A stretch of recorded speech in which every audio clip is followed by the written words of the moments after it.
Welcome our honorable ministers. I would like to ask all of us to stand as we welcome our honorable ministers and members of the high table, please.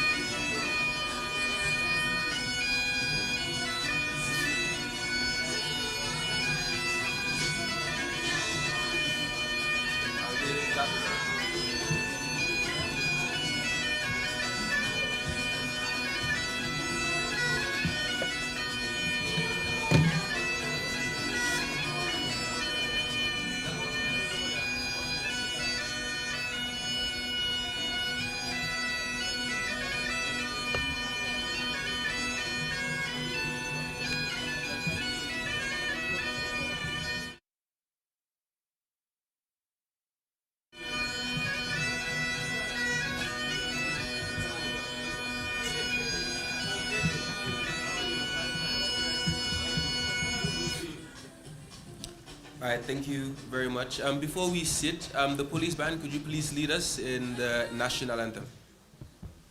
Can we please be all upstanding for the national anthem of the Republic of the Gambia?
All right, thank you very much for that, police band. We may be seated. So once again, I'd like to welcome you all to the Gambia International Social Protection Conference. This is 2.0. It's happening for the second time. This is the second edition, following the first edition in 2023. And the theme for this year is investing in resilience towards long-term financing for social protection. Before we go further, I believe it is customary in the Gambia to begin with opening prayers. So we will just take a minute for us to pray in our individual ways, and then we can move forward with the event. So we can just take a few seconds to pray in our individual ways.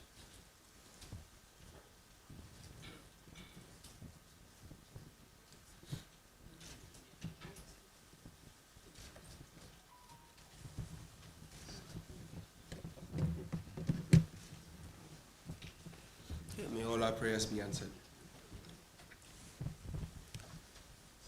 So I'd like to welcome members of the high table.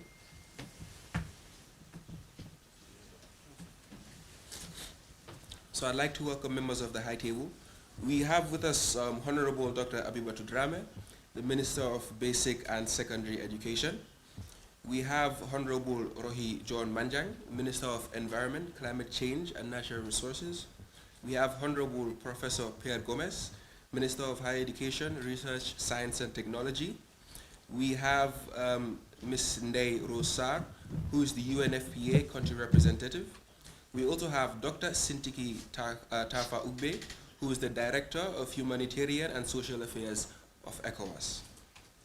And I'd like to introduce myself as well. I will be the moderator for this session, for the conference. My name is Samuel Williams from the National Social Protection Agency.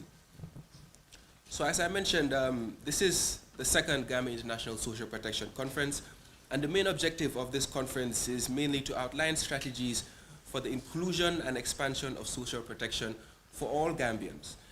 It will offer a variety of opportunities for stakeholders to promote the social protection agenda, also aiming to enhance coverage and access. So just to give you a brief rundown of what you should expect over the next 3 days, let's expect to discuss pathways for expanding social protection coverage, especially to the informal sector. We will also look to explore financing mechanisms for a sustainable and universal social protection system. We will also look to strengthen coordination and partnership across the government, development partners, private sector, and the civil society. And we will do this, we will have different types of presentations. We'll have traditional presentations. We will have panel discussions as well. We will have plenary discussions. And we will also have some exhibitions just down the hallway. Immediately after the opening ceremony, they will begin, where we have some organizations and institutions who will be exhibiting some of the work they do when it comes to social protection. So without further ado, I would like to call on the Governor of West Coast Region, Mr. Usman Bojang, to give the welcome remarks for this event. Mr. Bojang.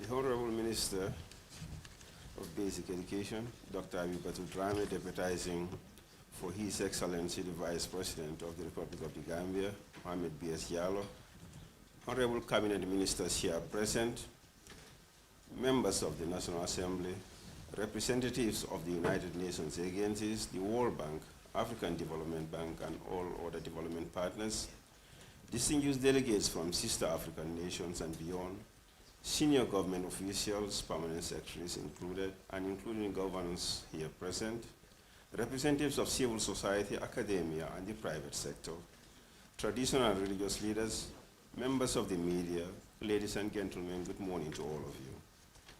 It's a profound honor and a moment of great pride as Governor of the West Coast region to welcome you to the second Gambia International Social Protection Conference.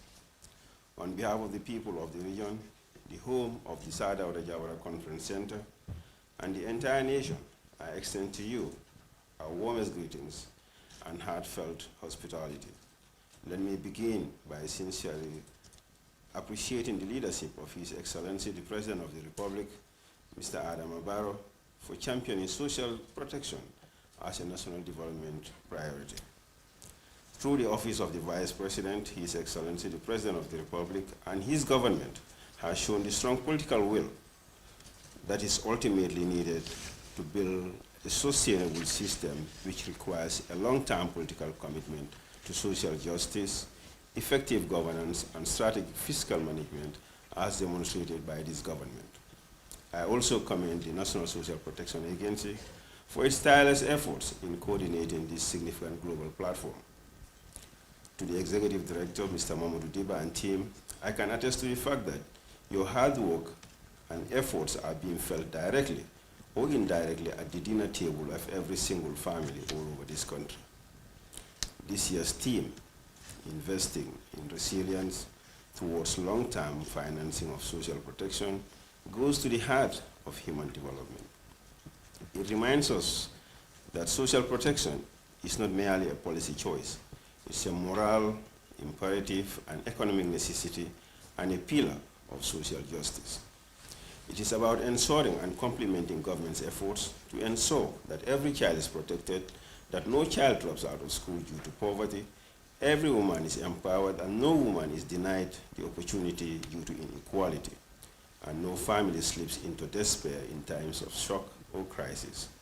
It's about dignity, fairness, and shared prosperity.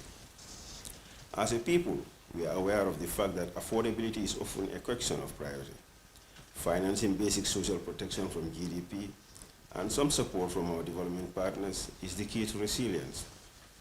Social protection is increasingly recognized as a critical tool for climate adaptation in Africa and around the world, and managing economic shocks and rising vulnerability, leveraging climate finance, and designing systems that can automatically scale up during crisis are crucial for long-term resilience. These challenges test our systems. They also awaken our courage to innovative, collaborative, and transform. They remind us that development must be human-centered and inclusive, leaving no one behind, not the small rural farmer, not the struggling mother, not the elderly, not the person with disabilities, and neither the youth yearning for opportunity. Social protection builds resilience, is the foundation of peaceful and stable communities. It empowers people to lift themselves out of poverty with confidence and dignity. To achieve this, long-term and sustainable financing must be guaranteed not through short-term projects, but through strong institutions, national commitment, and strategic partnership. To the distinguished participants, this conference is more than a meeting. It is call to action. Over the coming days, let us build bridges between policy and practice, between government and people, between nations and development partners. Let us commit not only to discussions, but to solutions, the kind that change lives in homes, villages, and communities across the Gambia and the African continent. As the host region, we are honored to welcome such a distinguished gathering of teachers, of leaders rather, thinkers and practitioners. Your presence here shows that the Gambia is not waiting. We are moving, building, and rising together. I pray that Almighty Allah guides our deliberations with wisdom and blesses this conference with success. May our exchange of ideas today become the seeds of transformation tomorrow. On this note, I warmly welcome you once again to the West Coast region and to the Gambia, the smiling coast of Africa. I thank you for fruitful, and I wish you actually a very, very fruitful deliberations, and thank you for the listening.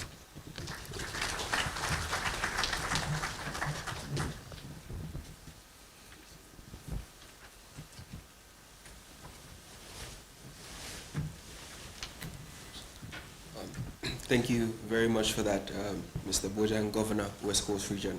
I would like to recognize the presence of the Honorable Minister of Foreign Affairs, Honorable Sering Modunjai. I would also like to recognize the presence of the Honorable Minister of Communication and Digital Economy, Honorable Lamin Jabi. And also, I would like to recognize the presence of the Auditor General of the National Audit Office, Mr. Chernoso. And so now moving on, we would go into the special addresses. And the first special address would be delivered by Dr. Sintiki Ugbe, who would be representing ECOWAS, and she's the Director of Humanitarian and Social Affairs. So, Dr. Ugbe, the stage is yours, please. Thank you.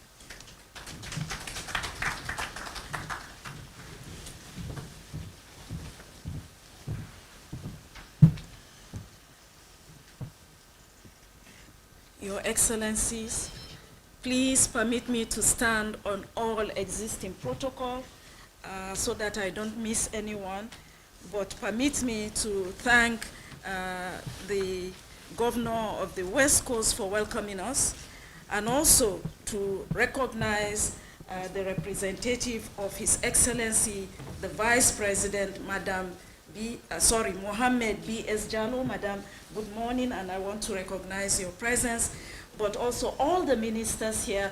I stand on existing protocol, and thank you for coming here. Let me start by sending the warm greetings of His Excellency Aliou Umar Toure, the President of the ECOWAS Commission. The office has mandated me to be here on this very important conference.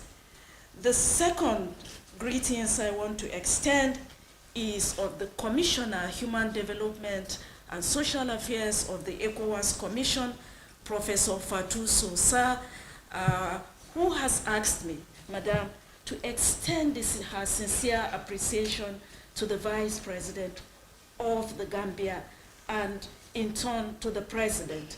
2 years ago, exactly in November, we were here as ECOWAS, and we were hosted, we were received, and this was the place that ECOWAS adopted a social protection framework. The social protection framework was birthed in the Gambia, and we are so proud to be back 2 years after. and seeing the Gambia championing social protection in our region. So thank you so much on behalf of the ECOWAS Commission. Let me just quickly go to my speech, the speech of the Commission. It is a privilege to address you today on a theme that resonates deeply with our shared vision, investing in resilience towards long-term financing of social protection.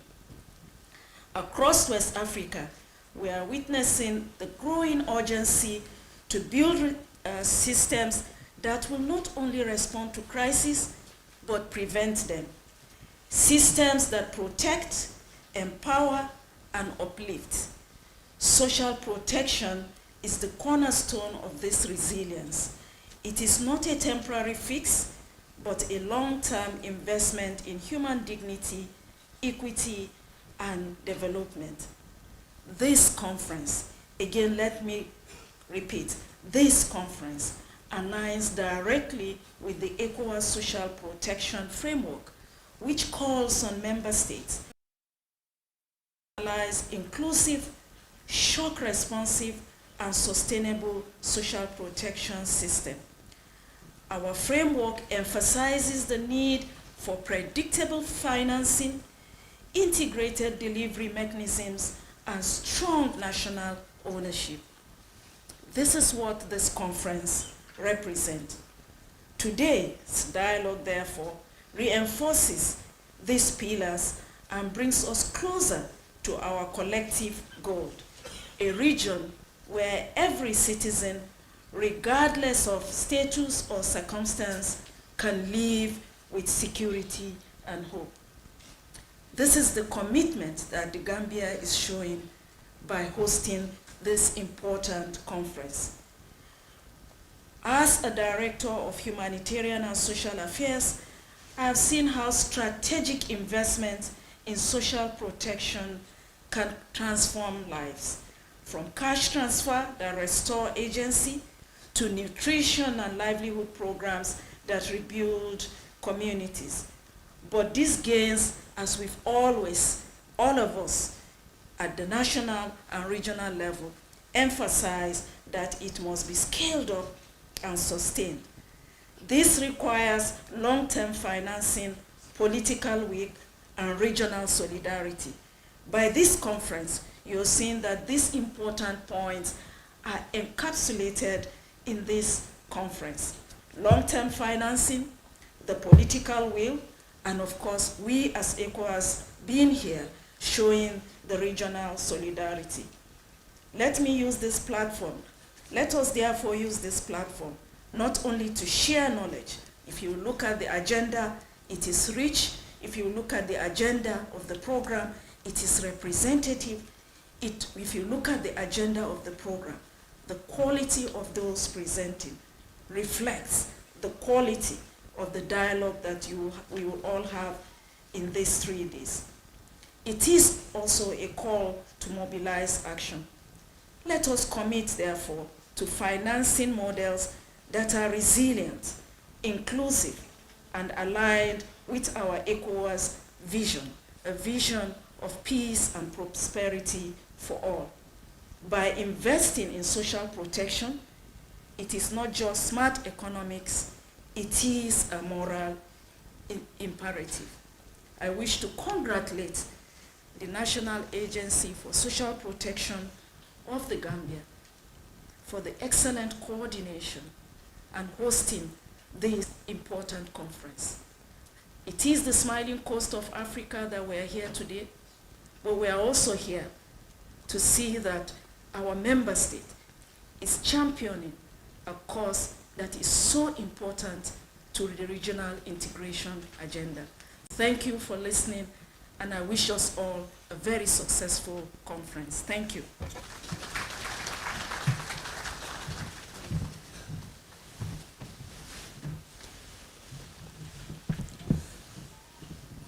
Thank you very much, Dr. Ugbe, for that. We will now have a special address by the World Bank, and the World Bank, the representative will be Mr. Matar Toure. Mr. Matar Toure please come forward and deliver the special address on behalf of the World Bank.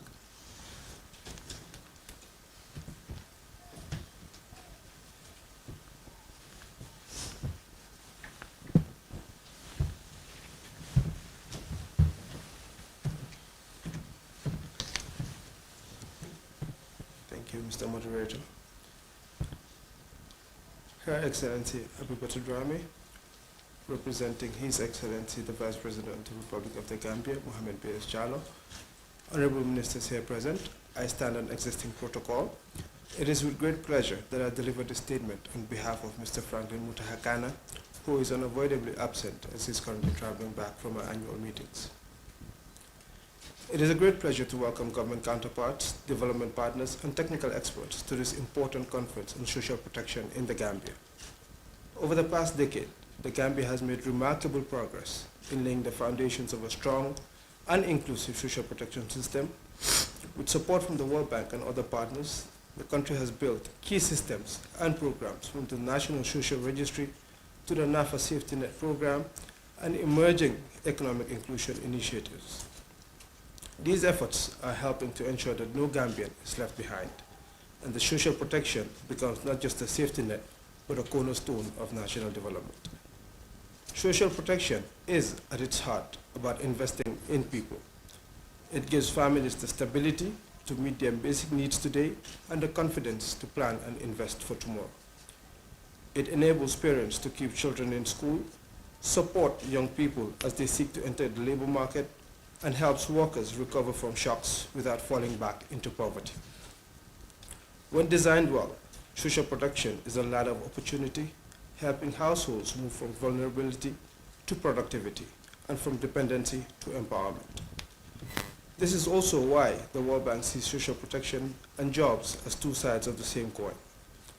Together, they form the foundation of human capital and inclusive growth. Social protection systems help manage people and manage risks and transitions, whether it's from school to work, from informal to formal employment, or from crisis to recovery. While job creation expands the opportunities for everyone to participate meaningfully in the economy.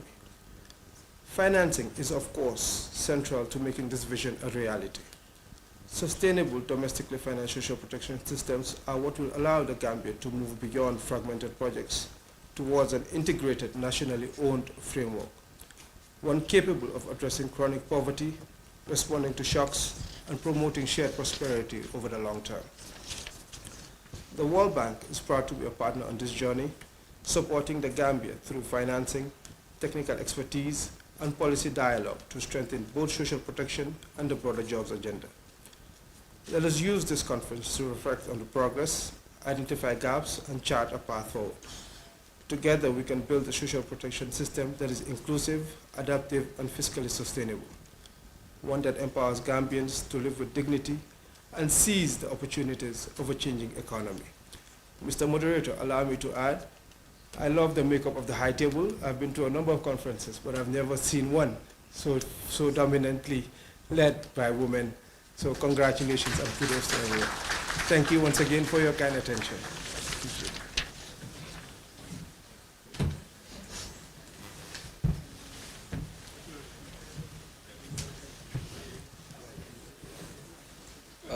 Mr. Matarate, thank you very much for that. Mr. Deba, am I safe to say the agency should take credit for that? Yes, okay, so NSPA takes credit for that. As social protection, we make sure we're very gender inclusive. So moving on, we're going to have our final special address, and that would be delivered by Ms. Sindai Rosar. She is the UNFPA country representative and should be delivering this, this special address on behalf of the United Nations Resident Coordinator. So Ms. Sindai Rosar,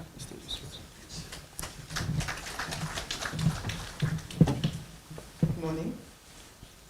Her Excellency the Minister of Basic and Secondary Education, representing the Vice President of the Gambia, Honorable Minister of Foreign Affairs and Gambian Abroad, Honorable Minister of Environment, Climate Change and Natural Resources, Honorable Minister of Higher Education, Research, Science and Technology, Honorable Minister of Communication and Digital Economy, the ECOWAS representative, Madam Director, the World Bank representative, permanent secretaries, governors, development partners, my UN colleagues, media representative, distinguished guests, ladies and gentlemen, all protocols duly and respectfully observed. It is my pleasure to stand here today representing the UN Resident Coordinator and the UN system and address this distinguished gathering at the second Gambian International Social Protection Conference. The theme, Investing in Resilience Towards Long-Term Financing of Social Protection, could not be more timely or crucial for the Gambia and the entire region. Excellencies, ladies and gentlemen, for us, social protection is not a luxury. It is a fundamental investment in human dignity and national prosperity. It is central to achieving the United Nations Sustainable Development Goals, particularly ending poverty, reducing inequality, and ensuring health and well-being for all. Through targeted social protection, we reach the most vulnerable, the poorest households, persons with disability, elderly citizens, women and children who are often left furthest behind. When we invest in social protection, we do more than providing immediate relief. We create pathways to dignity and hope. We enable families to send their children to school, to access health care, to escape the cycle of poverty, and to build better futures. For the most vulnerable in our societies, social protection is often the difference between survival and opportunity, between despair and possibility. Social protection is critical to the 2030 Agenda for Sustainable Development. It serves as a cross-cutting issue, an enabler that strengthens our collective efforts to eradicate poverty, reduce inequality, and build a more inclusive society. When social protection systems are in place and are well financed, they amplify progress across all dimensions of the sustainable development, from health and education to gender equality and economic opportunity. This is why the SDGs recognize social protection as essential. It ensures that development benefits are equally distributed and that our most vulnerable citizens have genuine pathways out of poverty and into dignity. Excellencies, ladies and gentlemen, the government of the Gambia commitment to advancing this agenda is commendable. Through the National Social Protection Agency, the Gambia demonstrates its leadership in recognizing that sustainable development cannot be achieved without comprehensive, well-financed social protection frameworks. The United Nations Development System stands firmly in the Gambia in this endeavor. We recognize that long-term financing of social protection requires innovative approaches, partnerships, shared commitment, and collective action. This conference exemplifies once again that spirit is bringing together government, development partners, civil society, the private sector, the local governance, and technical expertise is crucial. As the UN, we remain committed to working closely with the government of the Gambia, our development partners, the civil society, and all stakeholders to advance this social protection agenda. We stand ready always to support with technical expertise, resources, and partnership as we build stronger, more inclusive social protection system that protects the most vulnerable and create lasting change. We urge everyone to translate our shared vision into concrete commitments, which we really hope that this conference will bring. Strengthening national systems, mobilizing sustainable resources, including domestic resources, and championing policies that build resilience from the ground up. Once again, on behalf of the resident coordinator, who's absent today, our colleagues from the UN system, all present here today, and myself as UNFPA representative, we thank you very much for the opportunity.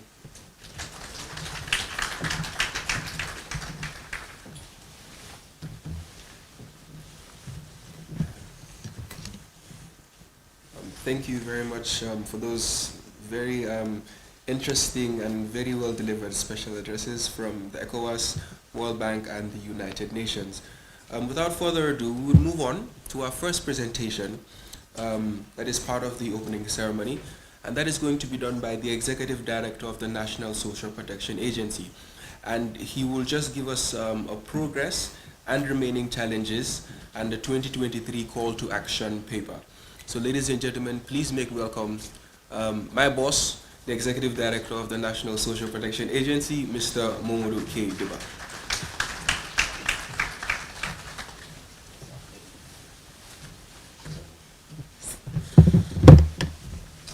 Good morning, the Honorable Minister for Basic and Secondary Education, standing in for the Vice President and Minister for Social Protection, Mohamed B.S. Jallow, Dr. Habibatu Drame, the Honorable Minister for Higher Education, Research, Science and Technology. I think one of the champions of social protection you would probably discover over the next few years, few days rather.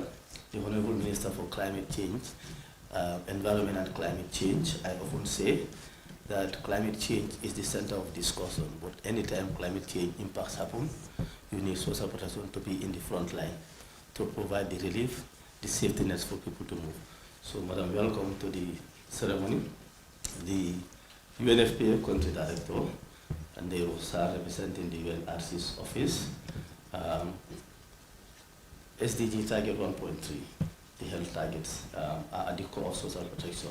So we are happy always to have you together with us. Our regional community, Dr. Sintike from the ECOWAS Commission, I remember working closely with her when we were doing the Banjul framework on social protection. It was a pleasure to work for 1 week, and it was an honor for Gambia to have the framework signed and agreed here, led by the Vice President Mohamed B.S. Jallow, the Honorable Minister for Foreign Affairs and Gambians abroad, and the Honorable Minister for Digital Economy. I'm sure in the agenda you will see that we have 2 presentations on how do we leverage digital technologies to reach more people. So it is extremely gratifying to have the Honorable Minister for Digital Economy be with us. This is the future of social protection. It is less costly, and then we can reach more people. And of course, my own friend, the Auditor General of the National Audit Office, Mr. Chairman. So I have the almost impossible task of saying what was achieved over the last 10 years in 15 minutes for social protection in the Gambia. But Honorable Minister, allow me to say I have in the House the former Director of Social Welfare who worked on the social protection policy at the time, Madam Fanta Bisek. She's there. I would really appreciate if you can stand for everyone to see. They were the ones who worked on the policy, and as of now, we are doing a review, when we finish the review and work on the new policy.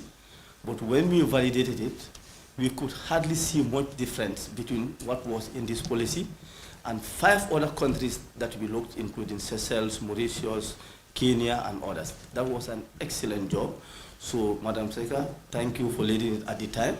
I also recognize the presence of the first National Coordinator for the Social Protection Secretariat, Mr. Ali Bara, who is also with us in the House. Mr. Bara, I don't know where you are hiding.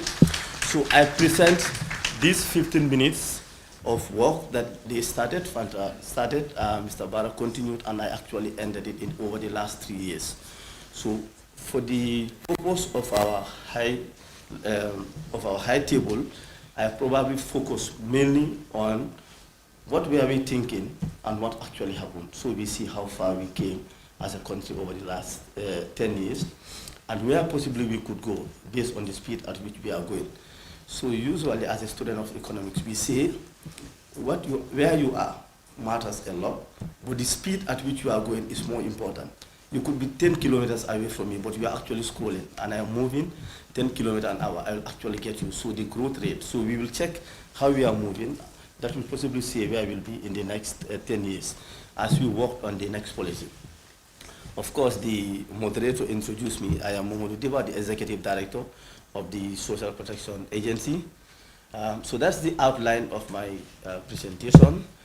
I look at the priority areas, then what happened over the last 10 years, the status of social protection right now, the achievements and the challenges. Now, you would see these are the 5 priority areas, and hardly you go to any other country, and we did a literature review on this as we are developing the new policy, that you will not find any of these 5 areas. We looked at 5 different countries that are probably leaders in Africa, so that was a well done job. Now, what I will do over the last 10 years, what happened to each of the priority areas, what we envisage. Now, what did we envisage 10 years ago?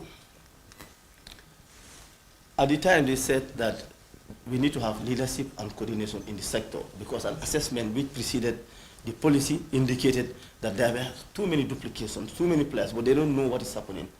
Then it was recommended that there should be leadership and coordination. So what we did is, you looked at the things that they said we should do. It's like if you are building a house, oh, we need a rod, we need cement, we need to establish a secretariat, we need to develop terms of reference, we need to set up support units. That was very basic at the time. 10 years later, a secretariat was established in 2019, of course, always happy to say with the support of the World Bank. Then the secretariat from 2019 moved into an agency based on a functional review by the Oxford Policy Management Consultancy. Of course, we moved from units to departments. We now have a full-fledged agency, not a secretariat, working with 2 functional departments. We also have a project management unit which can coordinate project interventions across sectors. As you know, social protection is cross-cutting. For example, the project that we have in our office is intervening in TVET, is intervening in education, is intervening in health. So some 10 years ago, we are developing terms of reference to recruit people. Today, we have a full-fledged agency, and then also we now have the leadership embedded in an Act of Parliament provided by the Office of the Vice President.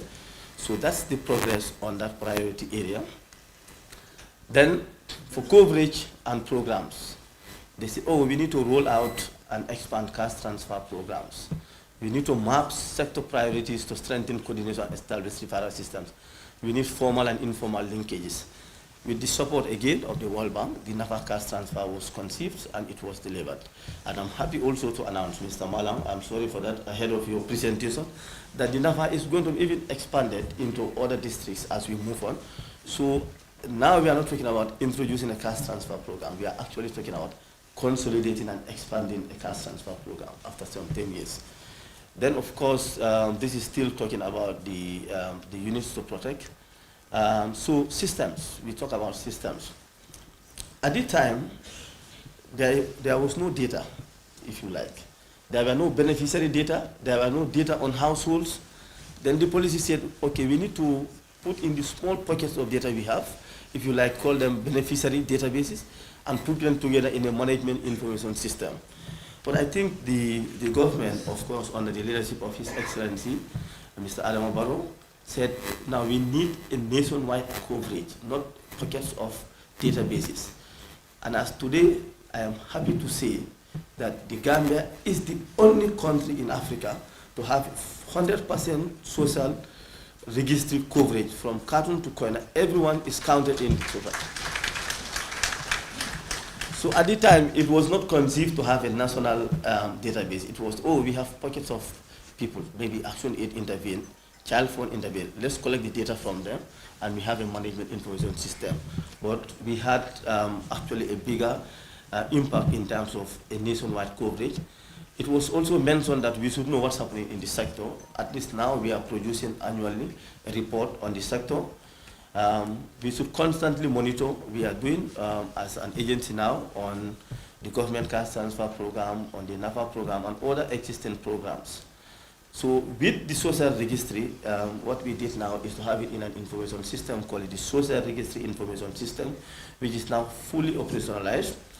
In terms of how the UN system, the development partners, the government ministries, how much it is being used, the World Bank ranked it as number 3. I think only behind Senegal and another country. Of course, there is a good news. We are happy our neighbors are in front. But they had social registry for over 10 years, and we had it only for 4 years. Again, what I kept saying, we will probably overtake over time based on the speed as we are going. So in terms of coverage, we are number 1. In terms of usage, we are number 3 in Africa. So we hope to continue with that. But I take this approach to see before what we were thinking, oh, let's have pockets of database, to where we are now, just to see how far social protection has moved, especially over the last 5 years. Then we talked about pool funding, explore creation of a pool social protection fund identify fiscal space for predictable long-term financing. Now, what did we do with the enactment of the National Social Protection Act? The Social Protection Fund was created and government operationalized it this year. Of course, I see the Deputy Permanent Secretary Fiscal from the Ministry of Finance smiling. Fully operationalized, starting it with $89 million. This was almost three-quarter this year, and then on track to disburse the rest, supporting a government cash transfer program. A government cash transfer program mainstreaming social protection in the national budget. As the representative from ECOWAS said, social protection needs to move from project-based to mainstream activities, and this is exactly what government is doing. We are starting slow, but eventually we will get there. Now, the Social Protection Fund is mandated by law to provide funding to all the 5 priority areas of the policy, just to ensure that not a single priority area is left behind, basically moving in unison. Then the financing strategy is also developed, and we also embarked on an exercise which classified every budget line in the government budget as either social protection sensitive or not. Because if you do that, in case of programs maybe with the IMF or with the World Bank, you can actually secure these budget lines not to be cut, because they go directly to the poor and vulnerable group. So yes, the pooled social protection funding, which was conceived some 10 years ago, is now in operational. And I think in 2026, we expect to see more money as we expand the government cash transfer program from 5,000 beneficiaries to potentially 15,000 with the support of the pool funding. There will be, of course, a technical discussion on this on the final day, but just to show how far it's been achieved. So in 2015, the vision was to transform. We set out shaping social protection in the Gambia in 2015. Now in 2025, we ended up not just shaping it, but transforming lives and strengthening national systems for generations to come. And also, by the way, just to see that the social registry also support evidence-based research. Except for personal data, we provide data to inform policy decisions, because we have data on every household in every region. So we have, if you like, a data-driven social protection system. Any program that you want to do now, the system is able to support it. Now, the key achievements, if I list them quickly: the Social Protection Fund fully operationalized, a nationwide coverage of Gambia Social Registry. With the establishment of the Act of Parliament, it also called for a unified grievance redress mechanism housed at the National Social Protection Agency. The M&E framework is working, and we have a compendium of indicators for the sector. And then the Social Registry is able to provide support for any kind of program in the country.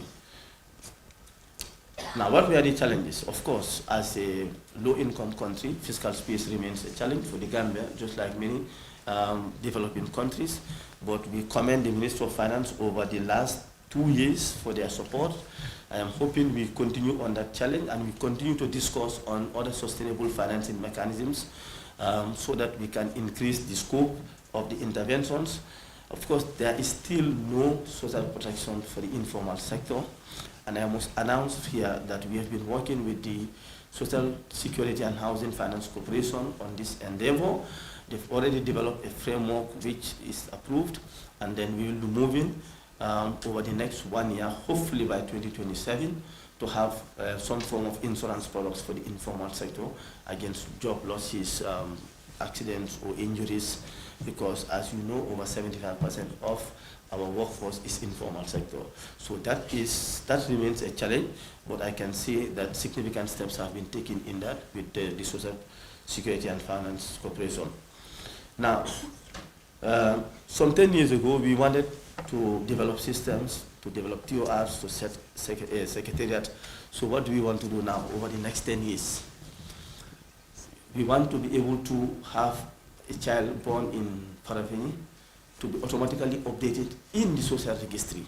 We want a dynamic social registry that can update based on interoperating with the civil registry, the CRVS. We want a social registry that can interoperate with the ID card. I know if you check the program, you will see that we have a country case study on that from Nigeria. My good friend from Nigeria will be sharing their experience. So we are not looking ahead to setting the foundation of the building anymore. We are thinking of putting furniture inside to suit our need. So by 2035, in line with the long-term vision, we want to transform social protection to a modern, data-driven social protection. And these are, if you like, the main things that we are looking forward to. So on that note, for the presentation was mainly for the benefit of the high table, not to miss out this because they will not be in the technical discussions. But we move ahead. I say, Honorable Minister, on behalf of the social protection sector, we are ready to move on with any policy that government will approve in 2026, no matter how ambitious it is. We will not roll our sleeves to implement it. We will make sure we don't have sleeves so that it is quicker to implement. Thank you everyone for your attention.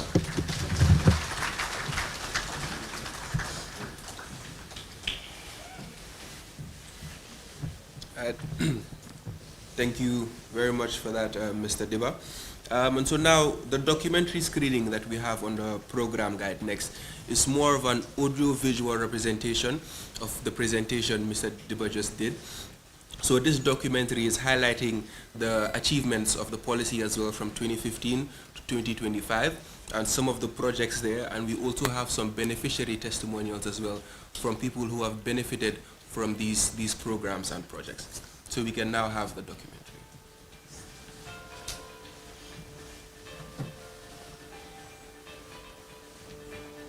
Social protection is that sector of expenditure financing that looks at the vulnerable segments of society, people and groups that have been identified as being less economically endowed as otherwise should have been. We know extremely poor households have difficulty in putting food on the table. They have difficulty in meeting their basic needs. So the cash transfer is meant to facilitate and smoothen the consumption of the poor households. Social protection is cross-cutting. There are various actors that are involved in social protection. You talk about social welfare, you our health, you our education. That's why my role as Vice President and as the Minister responsible for social protection is to coordinate all of these efforts.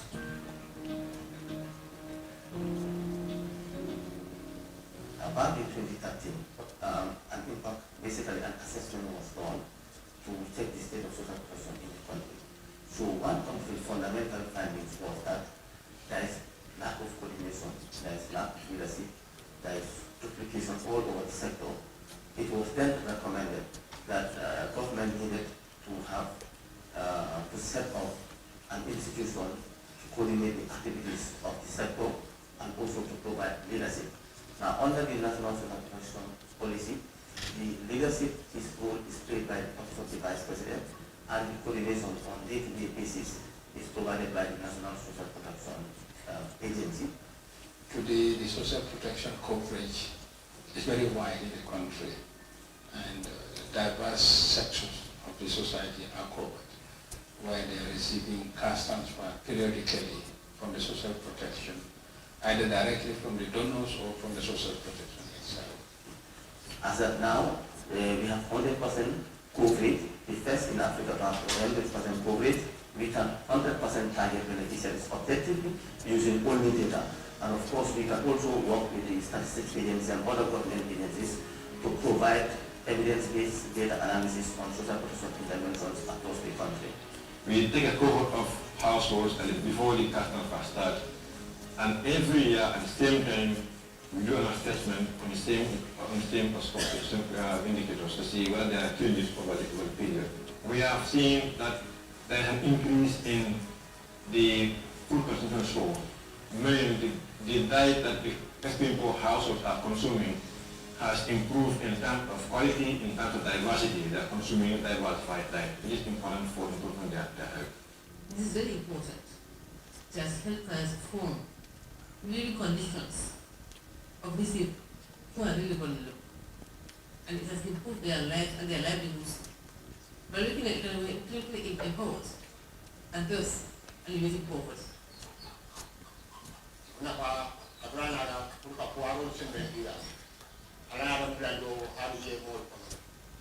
3,000 or 3,000 or another one, not 500 or 500 or another one, so he said, can do. She said, can you don't want to develop for child with children. And Alhamdulillah, Yakataba. Yes, not for and I'm not 100%, but 90% of it. Kakana, enough I'm not popularly, Milan one journey. It is Bugala, Banukalu Fale. Monk like fire. Now, Kafaya Kela Pong, no Sidanas, who want to come, Sidanas, you were there. No one more falling and I see us. To Ewan. But I find them. And Tanjana, we have seen the social impact. We've seen how the intervention in the social self-protection space have empowered communities to weather the shocks that we have seen. These youths, you are giving them the opportunity to stay in their own backyards and get the skill set. Then they are busy. They don't have time now to cross the Mediterranean Sea that is now becoming an open cemetery. The program, even though has inbuilt behavioral change communication, but the coverage is a challenge. We're only covering extreme poverty, and we know that as a country, poverty is a challenge, and that's why it's meant to reduce poverty. If we reduce poverty, extreme poverty, we have to focus on now on reducing poverty in itself. The Minister of Gender and Social Welfare is ready to work with the social secretariat to come with another policy. We feel that to more vulnerable people. At this time, around people they all out of money. But now we are giving $1,000 per month. I want to see us giving as much as $5,000 per month. We call on all partners to work with the government. We know that we want to transform this society with the existence of the social registry. We want to work with us directly. Before the social registry, targeted intervention was very difficult. We have a lot of duplication here and there, and we have a lot of gaps. With that now, we want to make sure that we all come together and raise the levels of people economically in this country, reduce poverty in that effort.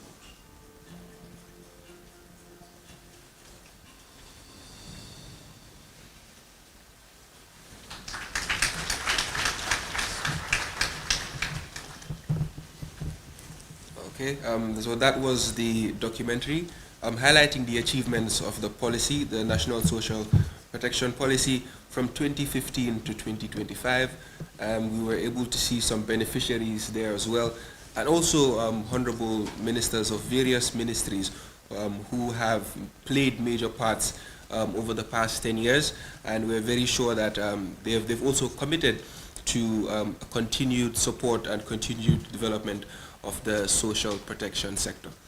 And so now we will have the official opening that would be done by the Honorable Minister of Basic and Secondary Education, and she would be representing the Vice President. So can we please make welcome Honorable Dr. Abibatu Drame, Minister of Basic and Secondary Education, for the official opening of the conference.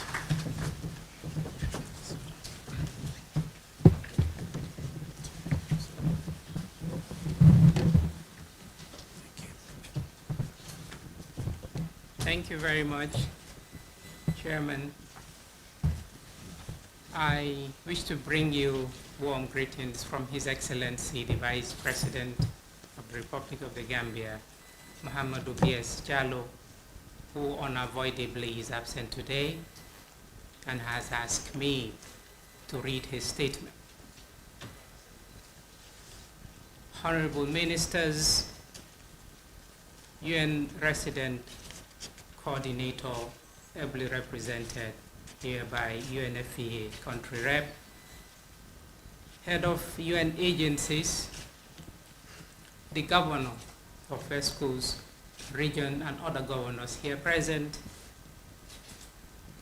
the World Bank Resident Representative, the IMF Resident Rep, academia and researchers, civil society organizations, the media fraternity, senior government officials, representatives of the ECOWAS Commission, distinguished ladies and gentlemen, all other protocols duly and respectfully observed. Good morning to you all.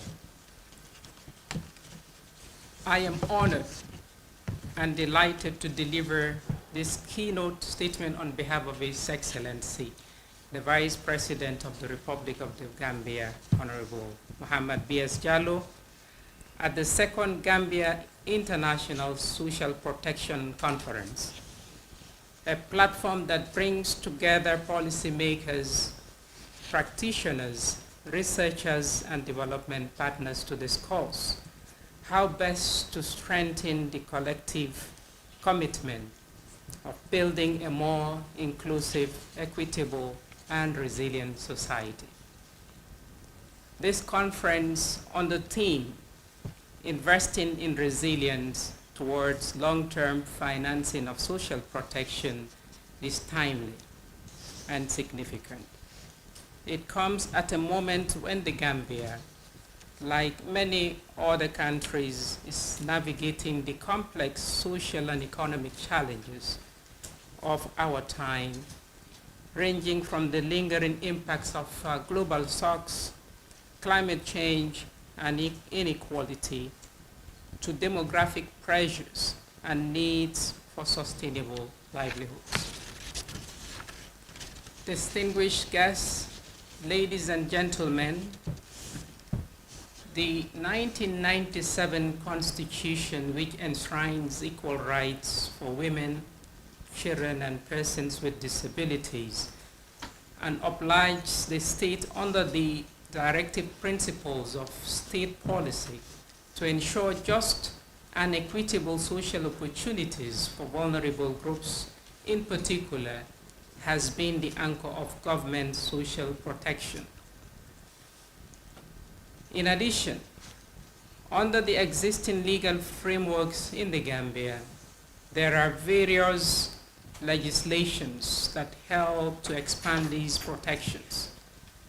The Social Security Act 1981, amended in 2015, the Children's Act 2005, amended 2016, the Labor Act 2007, amended 2023, the Women's Act 2010, amended in 2015, domesticated conventions on the elimination of all forms of discrimination against women, and the Maputo Protocols mandating equity, social security benefits, protection from discrimination, and safeguard for elderly women and women with disabilities.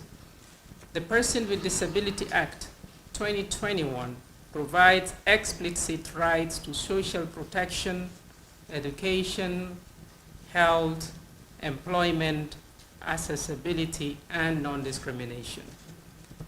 The National Health Insurance Act 2021, which introduces a national health insurance scheme to advance universal health coverage.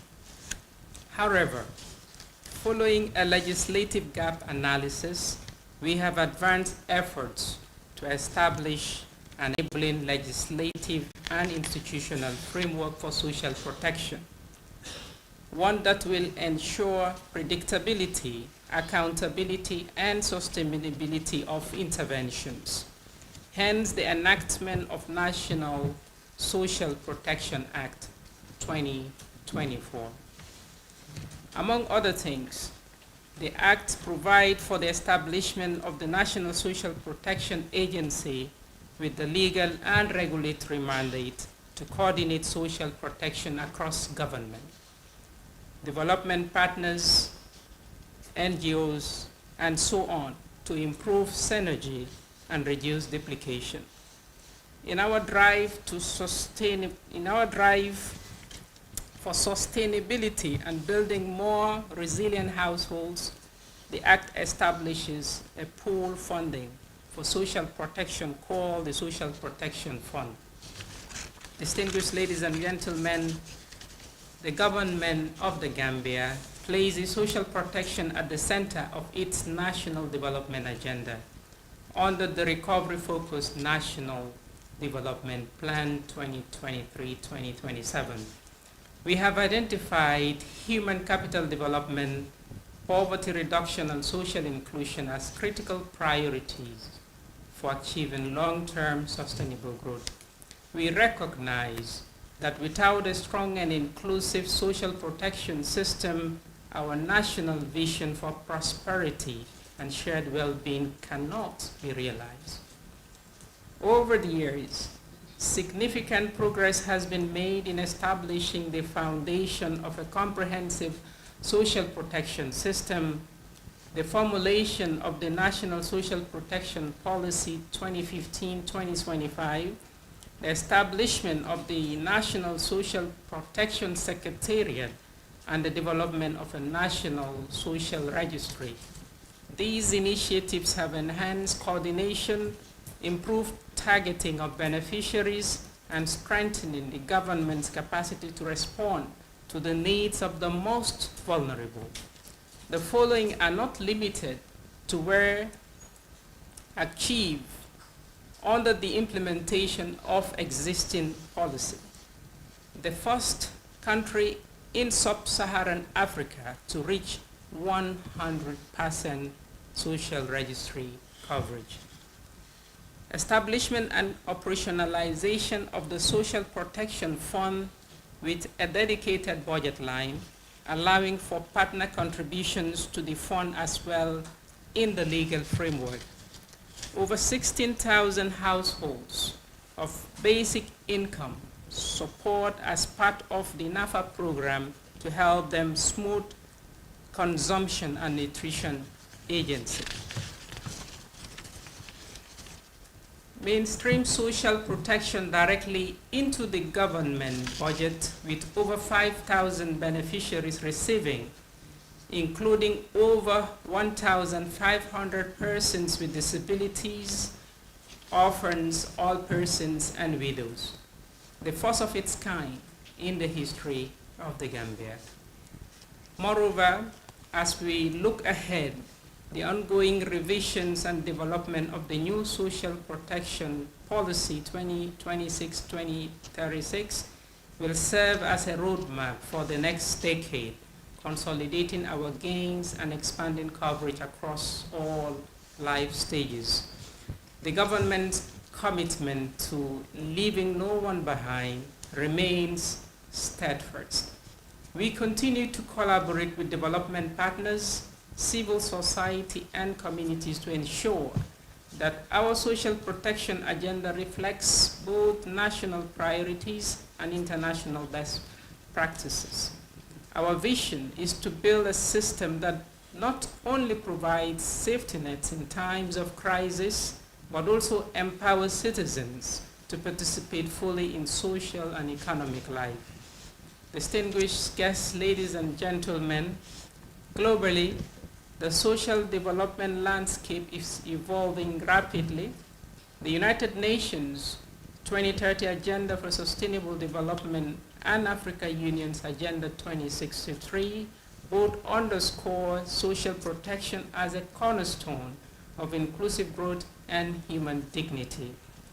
In this regard, the government of the Gambia subscribes to the vision of shifting from reactive ad hoc responses to institutionalized, right-based social protection systems. Moreover, I am pleased to note that our partnership with organizations such as the World Bank, the African Development Bank, UN systems, and other key actors continue to support the strengthening of our national systems and delivery mechanisms. Together, we are working to ensure that every dollar invested in social protection contributes to building resilience, promoting equity, and fostering social cohesion. As we gather here over the next few days, let this conference serve as a catalyst for renewed collaboration and innovation. Let us continue to learn from one another share good practices, and strengthen the links between policy, practice, and research. Ladies and gentlemen, the journey towards a robust and inclusive social protection system is both a national obligation and a moral imperative. It requires commitment, coordination, and above all, political will. Therefore, I wish to reaffirm the unwavering commitment of the government of the Gambia under the able leadership of His Excellency, Mr. Adama Barrow, President of the Republic of the Gambia, in advancing social protection as a key pillar of our development agenda. In closing, I wish to commend the National Social Protection Secretariat and all our partners for organizing this important conference. May your obligations or your deliberations be fulfilled and lead to actionable recommendations that will strengthen our collective resolve to ensure a Gambia where every citizen is protected, empowered, and afforded the opportunity to thrive. On behalf of His Excellency, the Vice President, I thank you for your kind attention.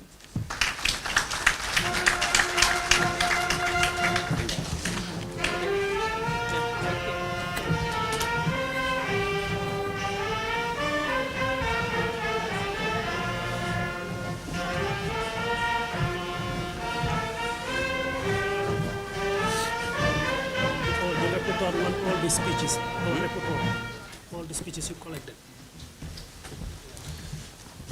Thank you very much for that opening statement, Dr. Honorable Dr. Habibatu Drameh. And so now we would have a group photo, and would have that at the lobby, just at the entrance of the conference center. And then immediately after the photo session, we would head to the banquet hall downstairs for our breakfast. And then we will then reconvene to continue with our plenaries. So if we can make our way down for the photo session, and then we would have our breakfast. Thank you. Thank you.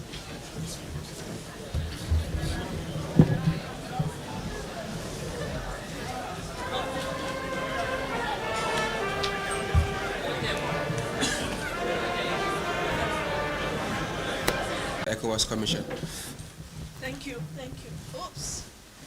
So I'll try to do my best. Okay, on behalf of the ECOWAS Commission, I want to thank the Social Protection Agency for inviting the ECOWAS Commission to present the ECOWAS Social Protection Framework and operational plan. During this morning, there were some key important themes that came out from the presentation. One, resilient social protection, closing coverage, and financing gaps. These are the key things that came out from the discussion this morning. And really, this is at the heart of the ECOWAS Commission Social Protection Framework and operational plan. In this presentation, I will just give an overview of social protection framework and its operational plan.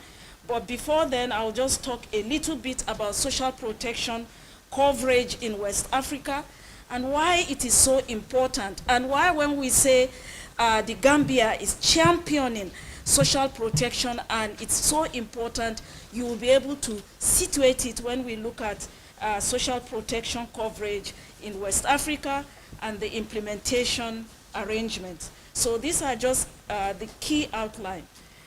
Now, as we listened this morning, it became clear there was key points that were made. As for the economic community of West African state,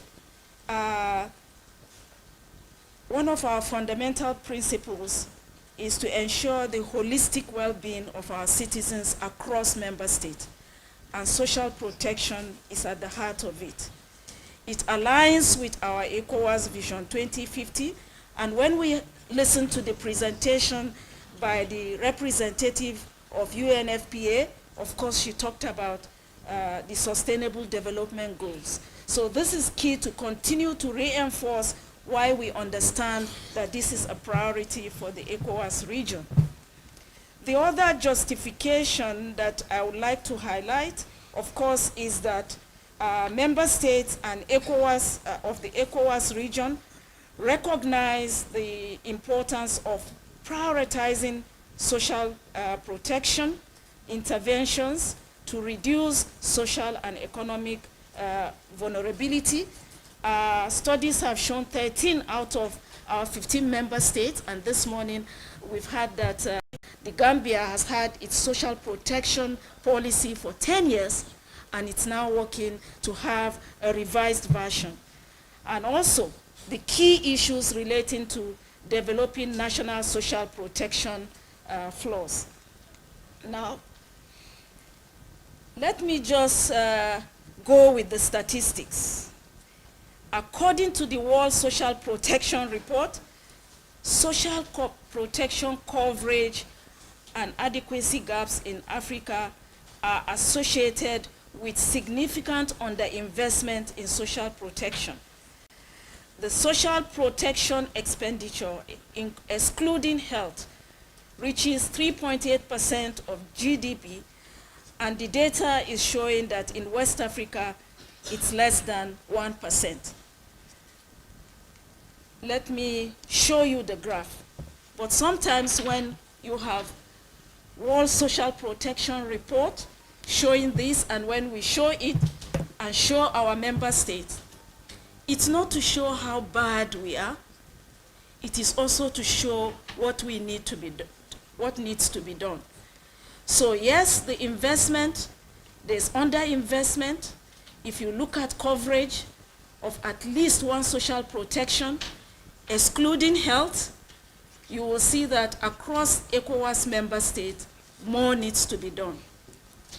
We also know that when there are crises within our region, also our member states step up to ensure that, and we saw it during COVID, we saw how all our member states were able to find extra resources to cushion the effect of the crisis on our vulnerable population. So yes, the figures may not be so good across our region, but like has been demonstrated, it's a work in progress. But also, it is to show that, you know, this is why every government in West Africa must prioritize social protection within the region. Now, the challenges, I won't go into it, many challenges. I was just talking to the Nigerian colleague, and also when you listen to my brother Diba, he highlighted some of the challenges also that they are having. You know, limited coverage and scope of social insurance, insufficient development of social assistance scheme, limited access to healthcare programs, inadequate funding of social protection programs, weaknesses in monitoring and evaluation, and when we were just having the discussion, of course, a lot of coordination gaps, insufficient development of programs of resilience to climate shock and humanitarian issues, and of course, enhancing the humanitarian development nexus. So, these are the challenges that as we began as ECOWAS, we decided that we must take a lead talking about these issues. We can't just leave it to the member state.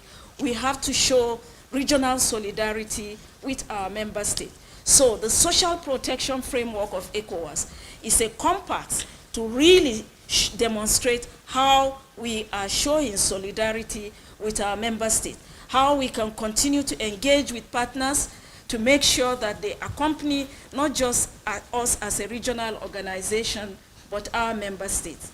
So, what is the ECOWAS social protection?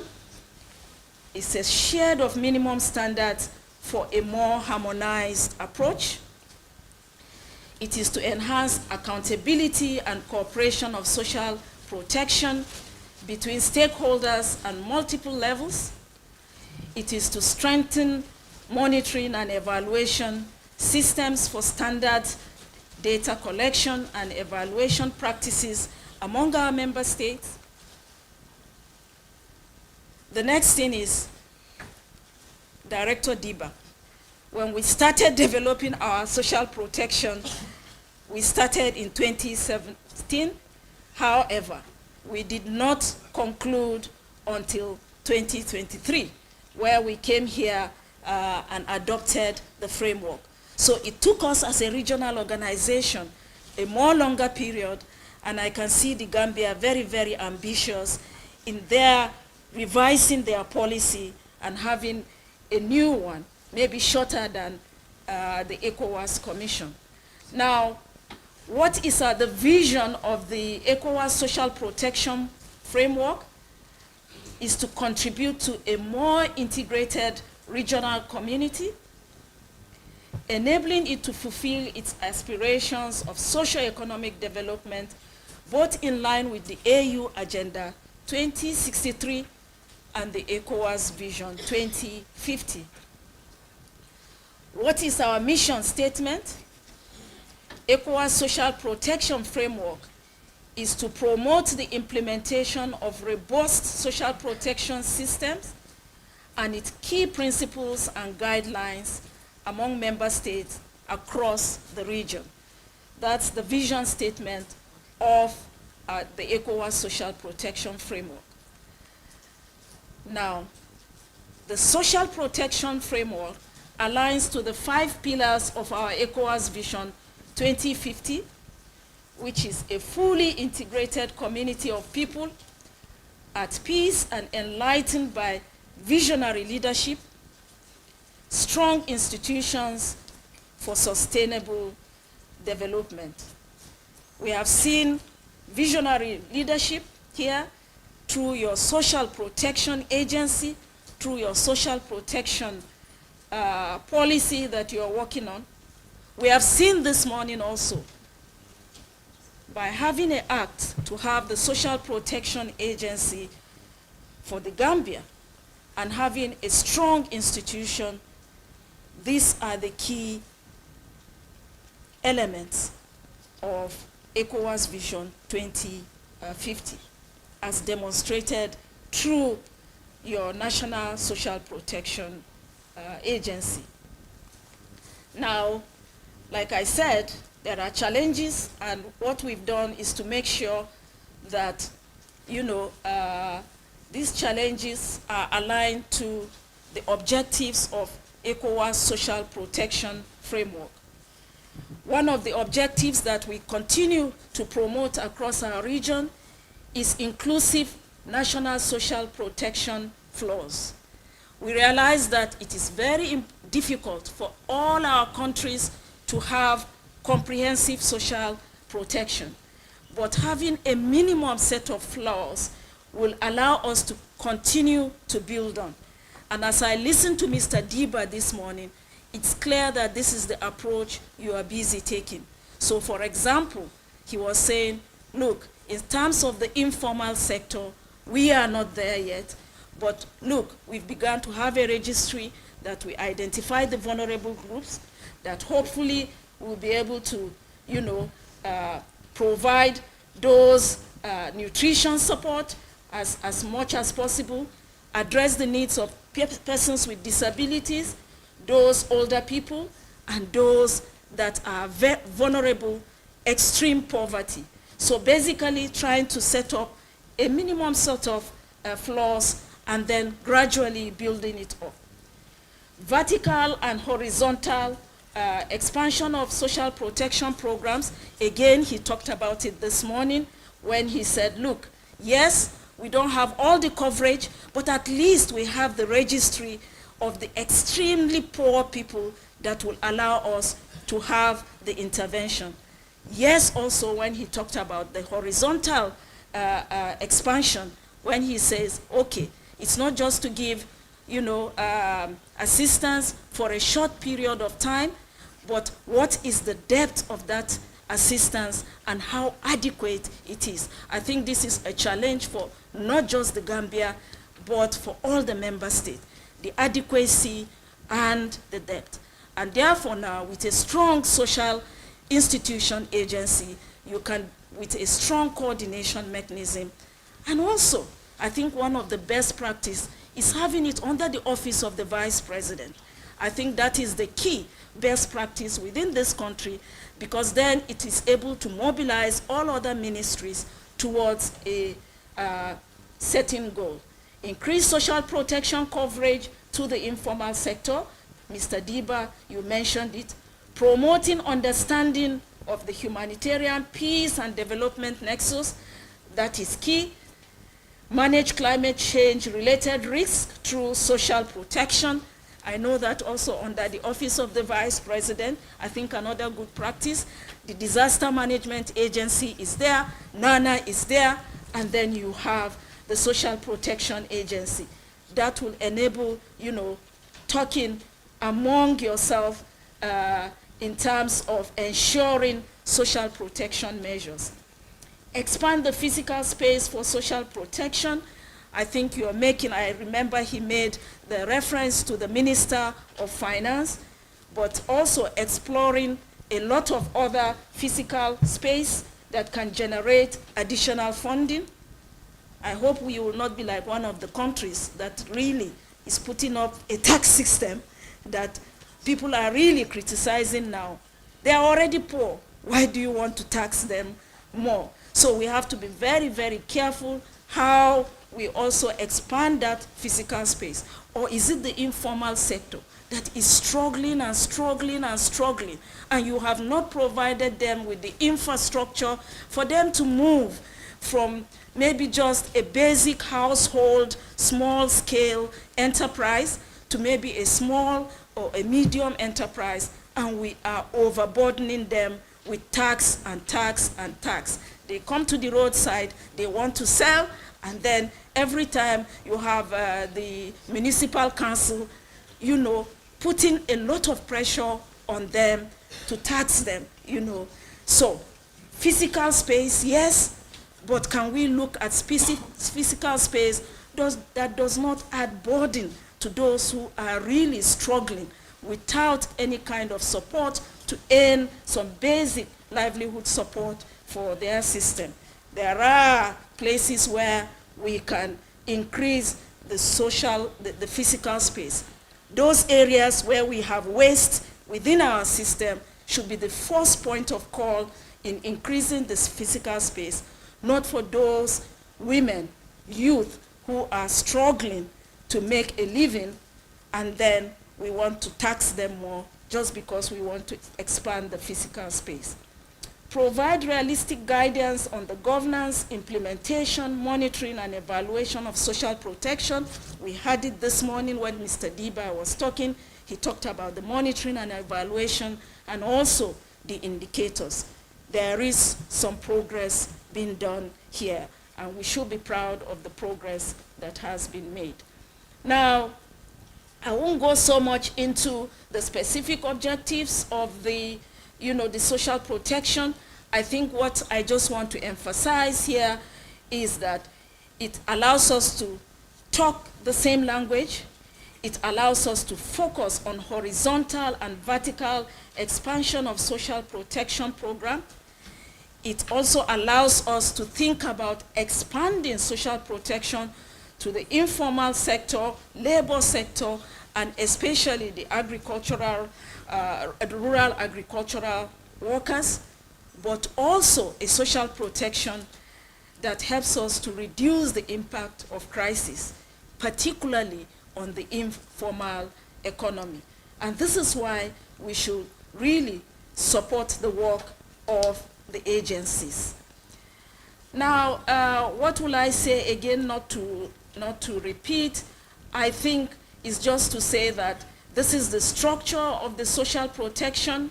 I have mentioned, the vision, the objectives and the principles, the monitoring and the evaluation, the key stakeholders, and the conclusion and recommendation. We adopted it in 2023. We took it to the Council of Ministers, and at their 92 ordinary session in Abuja, they also endorse the recommendation of our ministers. Therefore, it makes it a legal text of our ECOWAS member states. Now, I won't go into the details of the operational plan. It has 7 objectives, and I'm sure if we look at the priorities of the Gambia social protection policy, I'm sure some of those objectives align to it. And, you know, we can share the soft copy of the social protection and operational plan with you. So here is an example. One of the strategic objectives: facilitate the implementation of training programs for capacity building in the ECOWAS region. That is one of the strategic objectives of the operational plan that we have. The second one, which I want to highlight, is strengthen and expand existing social programs to increase coverage by setting targets to address the existing gap. And for each of these strategic objectives, there's activities, outputs, annual targets, and responsible institutions. Now, what are the implementation arrangements for this strategic ECOWAS social protection?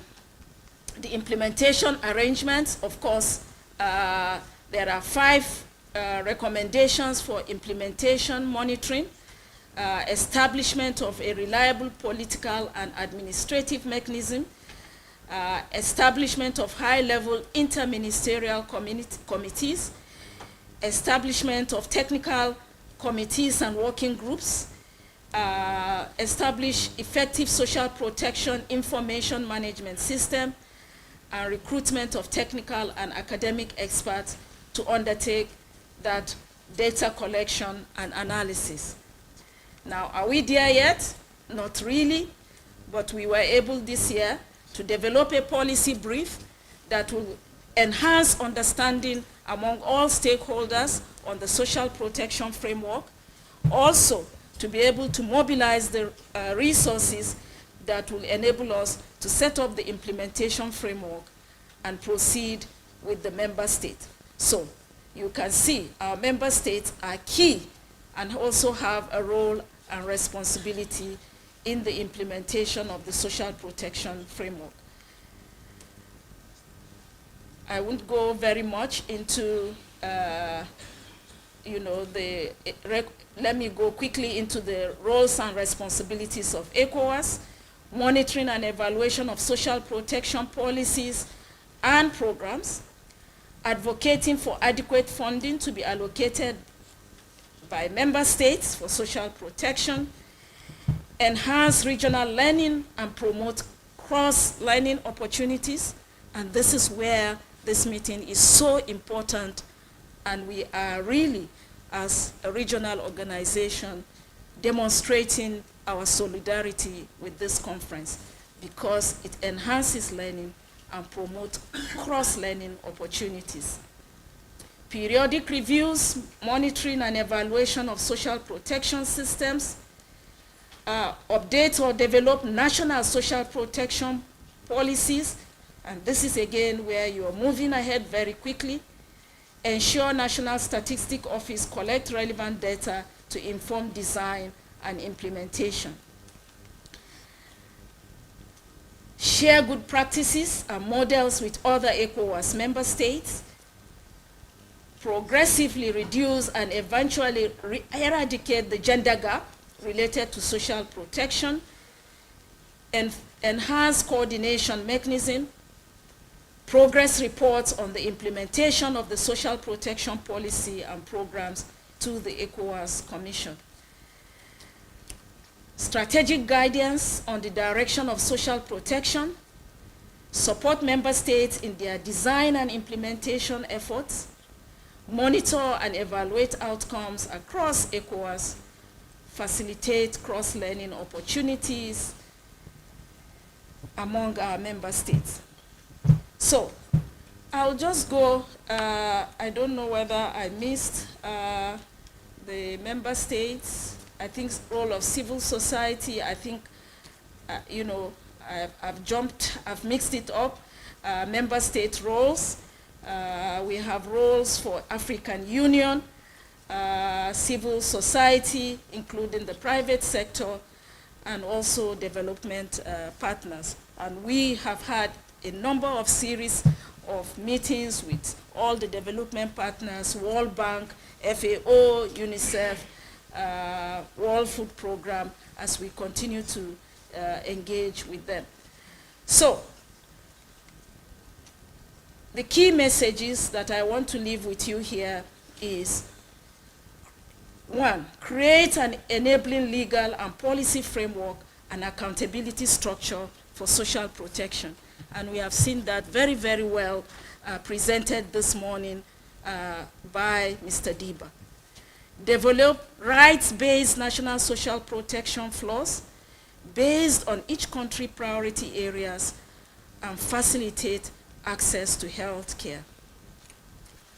The big challenge is that of allocating adequate funding for social programs, social protection programs, relying primarily on domestic funding sources to ensure viability and sustainability. Again, that is another area where I have really emphasized in terms of expanding the physical space.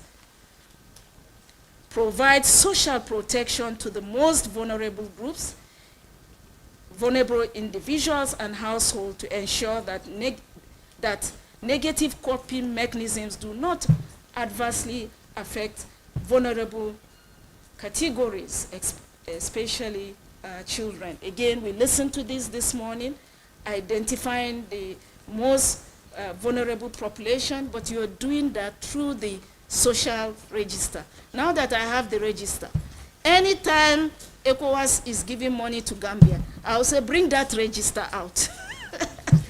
Bring that register out so that we can see that what we are doing aligns and is in coordination with your National Social Protection Register. Develop a viable monitoring and evaluation framework. We had it this morning. Collect data and generate evidence on the implementation of social protection programs to inspire policymakers, practitioners, to effectively contribute towards the achievement of the Sustainable Development Goals. So, distinguished ladies and gentlemen, this is the overview of the ECOWAS Social Protection Framework and Operational Plan.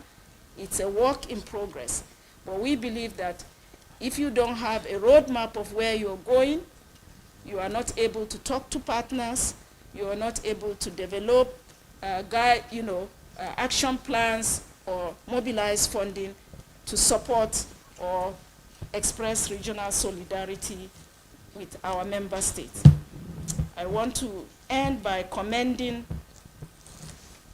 the Social Protection Agency, because what they did this morning by looking at where they were in 2015 and where they are in 2025, they've been able to open themselves to say, hey, this is where we are 2015, this is where we are in 2025.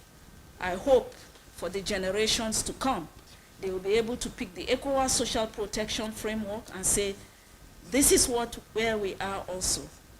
And maybe in 2034, say, look at what we have been able to achieve. That is the essence of a policy document. I will just want to use this opportunity. I see Mr. Diba is not around, but I want him to hand over this hard copy to the Vice President of the ECOWAS, the Vice President of the Gambia, who will collect it.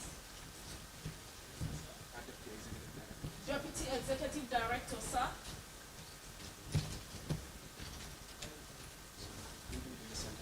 Okay.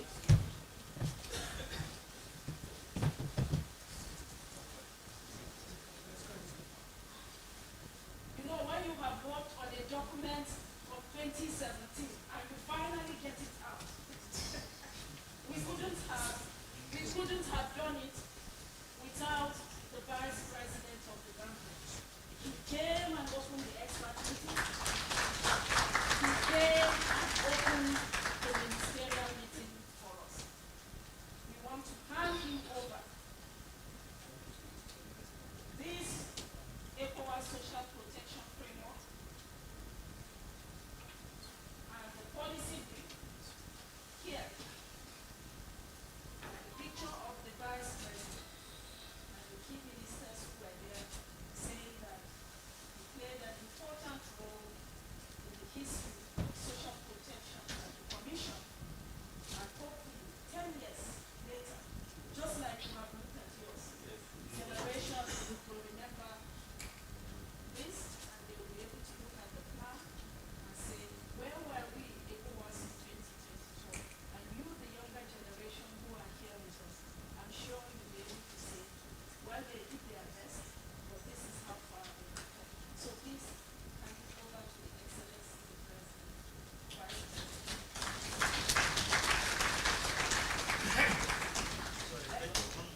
One more? Over here? Let me adjust my glasses. Thank you. Thank you, Mr. Bishop.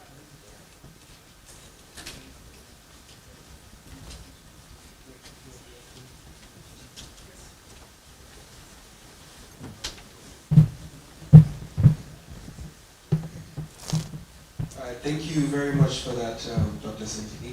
Do we have any questions or comments on the framework, on the ECOWAS Social Protection Framework? Any comments, any questions, any observations that you would like to share with Dr. Sintiki before she leaves the stage? Okay, I believe there seems to be none. Okay, that being said, we would move on to our next presentation, and that would be done by... You're like me, eh? You don't like this photo. Okay, so we'll move on to our next presentation, and that will be done by Mr. Malang Fovara, the Director General for National Nutrition Agency, that is NANA, and he'll be presenting on building resilience against food and nutrition insecurity, a case of the NAFA program.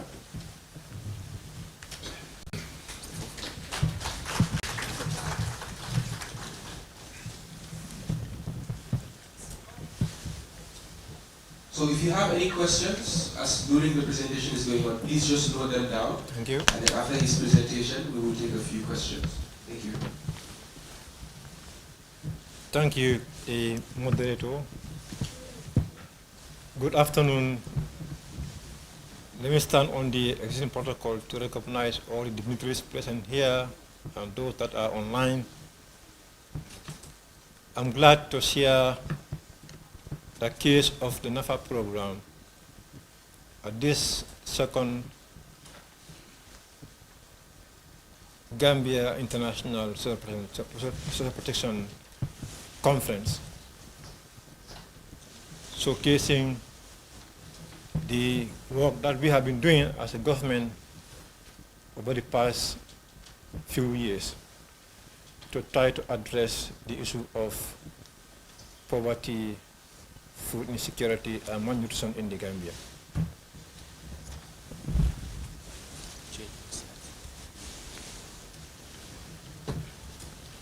NAFA is a local name that means benefit, but it also means a pouch that usually women tie at their waist when they are selling and they put their money in. When we are conceiving the NAFA, we try to look for a local name to signify the NAFA. We came to agreement that hence we are looking at a cash transfer, which is handling money, and NAFA is a pouch that women usually handle money in, but the benefit of the NAFA money is for the entire family. So it fits very well into our local language, and we choose NAFA as the program, which is a cash transfer that goes along with social and behavior change communication to build resilience of the household.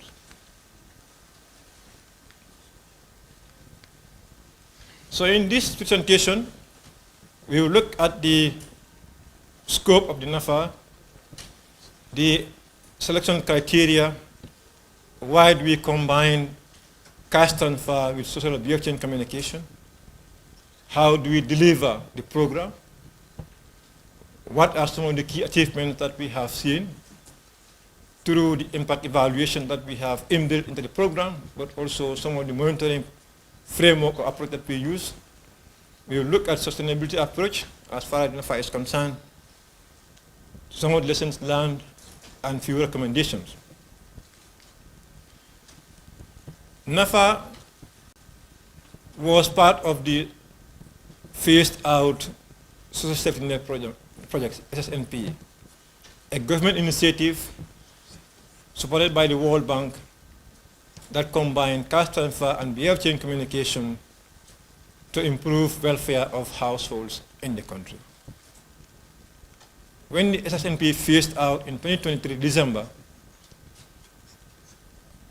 and the Gambia Resilience, Inclusion, Skills, and Equity project, the RISE project, was being designed, it was included in the design of the project to extend and expand the NAFA program into that project. And now the project is in the RISE project as part of component 3. The aim of the NAFA program is to provide social assistance to households to improve smoothing consumption, reduce vulnerability, and allow households to meet basic needs, especially in terms of the social needs, health, education, water, sanitation, as well as help them invest into livelihood to improve human capital development in the country. This is the aim of the program. How do we identify who should benefit from this program? We know vulnerability is wide, but by design, this is meant to address poverty, particularly extreme poverty. So in trying to address extreme poverty, we have to identify who matters most. And to help us identify the targets, we use certain criteria. First, we look at, among the districts in this country, which are the poorest districts. We don't just sit out of the blue and say, is Jara West or Jara East? But we look at the data to identify which districts are the poorest districts. We use the integrated household survey to look at poverty gap and poverty headcount ranking. And these two help us to identify, to rank all the districts from 1 to 42. Based on that district ranking, we start with the most poor districts. Based on the envelope, our initial target was to go into 20 districts, but now we are going beyond 20 districts. The second level is, within the district, how do we identify the extreme poor?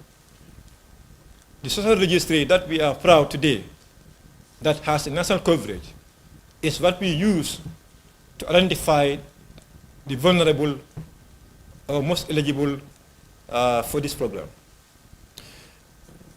And they use proxy mean test, apply on the household data, to tease out who are the most vulnerable, who are the extreme poor in the communities. And this list is what we get back into the communities to validate, for the community to identify, yes, this is a household that lives in this community, and the name of the household is X or Y, and those are the ones that we enroll. All the eligible households that are validated are enrolled in the program. The program is implemented by NANA in collaboration with this Community Development and Social Welfare Directorate. It focuses on building resilience of extreme poor households for food insecurity, to address food insecurity of the poor household. When we start the program, we start from as a pilot in 3 districts. The 3 poorest districts that were identified from the integrated household survey was Nyanija, Wulli West, and Fonyi Bintang. And within those districts, we have 2,770 extreme poor households that were all included in the program at the time. And I'm glad to inform you that in May this year, they have all received 36 months of cash transfer with SBCC and have phased out. Later on, we enrolled 17 other districts from the 20 target districts. And this district, among them, we have 14,196 extreme poor households that we are all included again. We don't want to leave any extreme poor household in those districts, so we include all the extreme poor households in those districts containing 802 communities in CRR, URL, LRR, and the North Bank, which is only one district, Sawasanja, at the time. As we speak this year, around this time, we are now expanding to 16 other districts. We will include all the rural districts now are going to be included in the NAFA, from Lower Nyomi, Upper Nyomi, all the way down to Basse. We'll include all the districts now, and the target is 14,963 households. Later on in 2026, our target is we will expand to the Combos, Banjul, and KMC. So we expect that by next year, we will reach national coverage for NAFA as well, just as we reach national coverage for the social registry. Our target is to reach 36,000 extreme poor households in the country. Meaning we will have 100% coverage for extreme poor households with the NAFA program by 2026, inshallah. The payment mechanism that we use for the NAFA, when we are conceiving the program, we conducted a study to look at the food basket. What is the cost of a food basket? And we know it will be difficult to meet the entire 100% of the food basket. So we look at the package, and based on comparative analysis done in the sub-region and globally, we take our cash transfer value to 1,500, which equates to about 15 to 20% of the food basket of an average household of 8. And this is paid every 2 months. We pay 3,000 every 2 months to reduce the administrative cost of the program. And each household that is included in the program is in the program for 36 months, for 3 good years, meaning they receive 18 cycles of payment. We use cash, direct cash delivery, cash in hand, and also an e-money. As a country, we have to also abreast ourselves with what is happening globally. So we also try to see how do we include e-money. So we use one whole region to test the e-money and use 4 regions to do the direct delivery. In the payments, we identify payment service providers based on their capacities, based on the technical services that they offer, the geographical coverage, as well as the cost and quality of service that they offer. Why cash transfer and SPCC? The cash transfer is meant to help households meet basic needs such as diversified, healthy, and nutritious diet, and access to social services. That's why we're giving them the cash. We are dealing with extreme poor, and the extreme poor find it difficult to put food on the table. So we give them the cash to help them to meet those basic needs, particularly diversified diet. We combine this with SBCC to improve households' understanding, adaptation of behaviors that will help to improve health and nutrition, early childhood development, adolescent and family planning, parenting and child protection, prevention of gender-based violence, agriculture and climate change, as well as positive playful parenting to stimulate and upbring our children, as well as ensure that we inbuild into the poor household the idea of entrepreneurship and financial literacy for them to be able to engage in meaningful income-generating activities, so that when the cash transfer ceased, they'll have something to lean on to have an extra income for the household. And this has been now linked to productive economic inclusion as a phase out for the NAFA program. How do we deliver the program? Particularly looking at the behavior change communication aspect. For SBCC, we use several platforms, one of which is the airing of sports. In all the modules that we have mentioned earlier, including the health and nutrition, the early childhood development, adult and family planning, all these modules, we develop sports for them. And these sports are aired in 18 community and private radios, the GRTS, the TV, and QTV. We hire those services of those stations, and every day or every other day, they hire a particular module for 2 weeks. At the end of the 2 weeks, we conduct panel discussions. The panel discussions are meant to strengthen what is being discussed during the sports, but also it is used as a refresher for the interpersonal communication network. We're using the IPC networks to deliver SPCC at the grassroots level. And in the project, we bought or procured radio sets for all the IPC members. When we are doing the panel discussion, we encourage them to tune into radio so that it serves as a refresher, as a reminder for them during that. But at the same time, when we are doing the panel discussion, we open lines for people to make calls, ask questions or clarifications where necessary. Again, we also do coaching and mentoring to build capacities, to strengthen and support grassroots implementers in their delivery of their roles in the project. We also use on-site SPCC. When we are delivering the cash transfer, anytime we have cash transfer, we choose a topic among the modules to deliver directly to the beneficiaries before they receive the cash. So anybody who comes to receive the cash, you follow the SPCC to understand the topic of discussion. If you have any questions, you can ask questions, and clarifications are made before they actually receive the cash.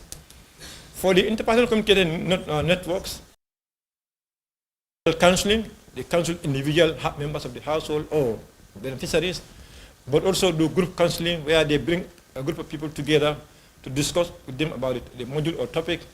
They also play role plays and dramas. They do home visits, and of course they do entertainment education where they will sing, dance. While singing and dancing, they'll put in key messages into the songs and dance. Of course, we also have the community facilitators.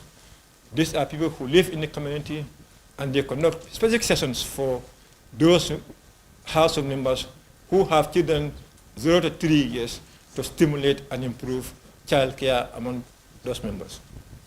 That's how we deliver SPCC across the regions.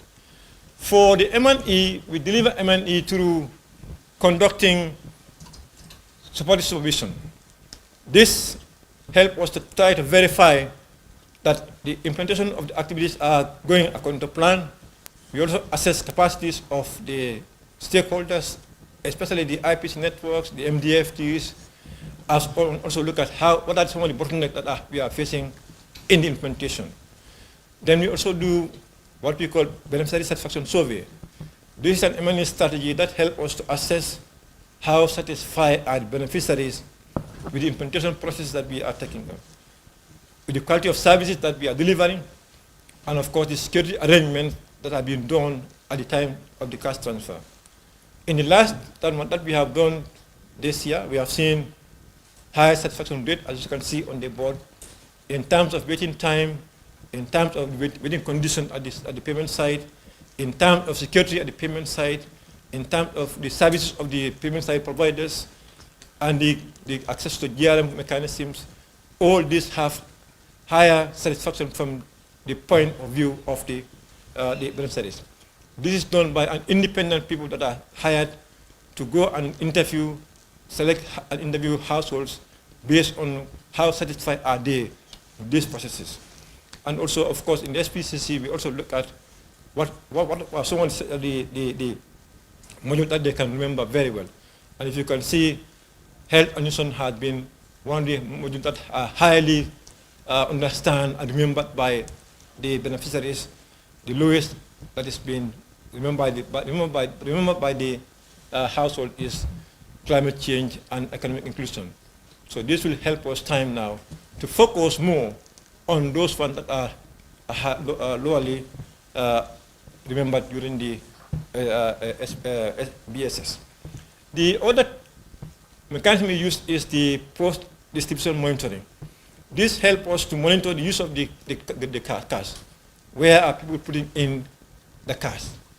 Who is responsible for making decisions as far as the cash is concerned? And you can see that it helps us to ensure that there is a joint decision making when it comes to the use of the cash in the house. We know husbands are the head of the households. We anticipate or encourage households to identify women to be the recipient of the cash. But who decide where to put the cash into? We have seen that now it is joint decision, mainly it's a joint decision among households, that the husband and the wife and members of the household will sit and decide where to put the cash that they receive from the project into. Then we have two important evidence-generating M&E systems, the panel analysis and also the impact evaluation.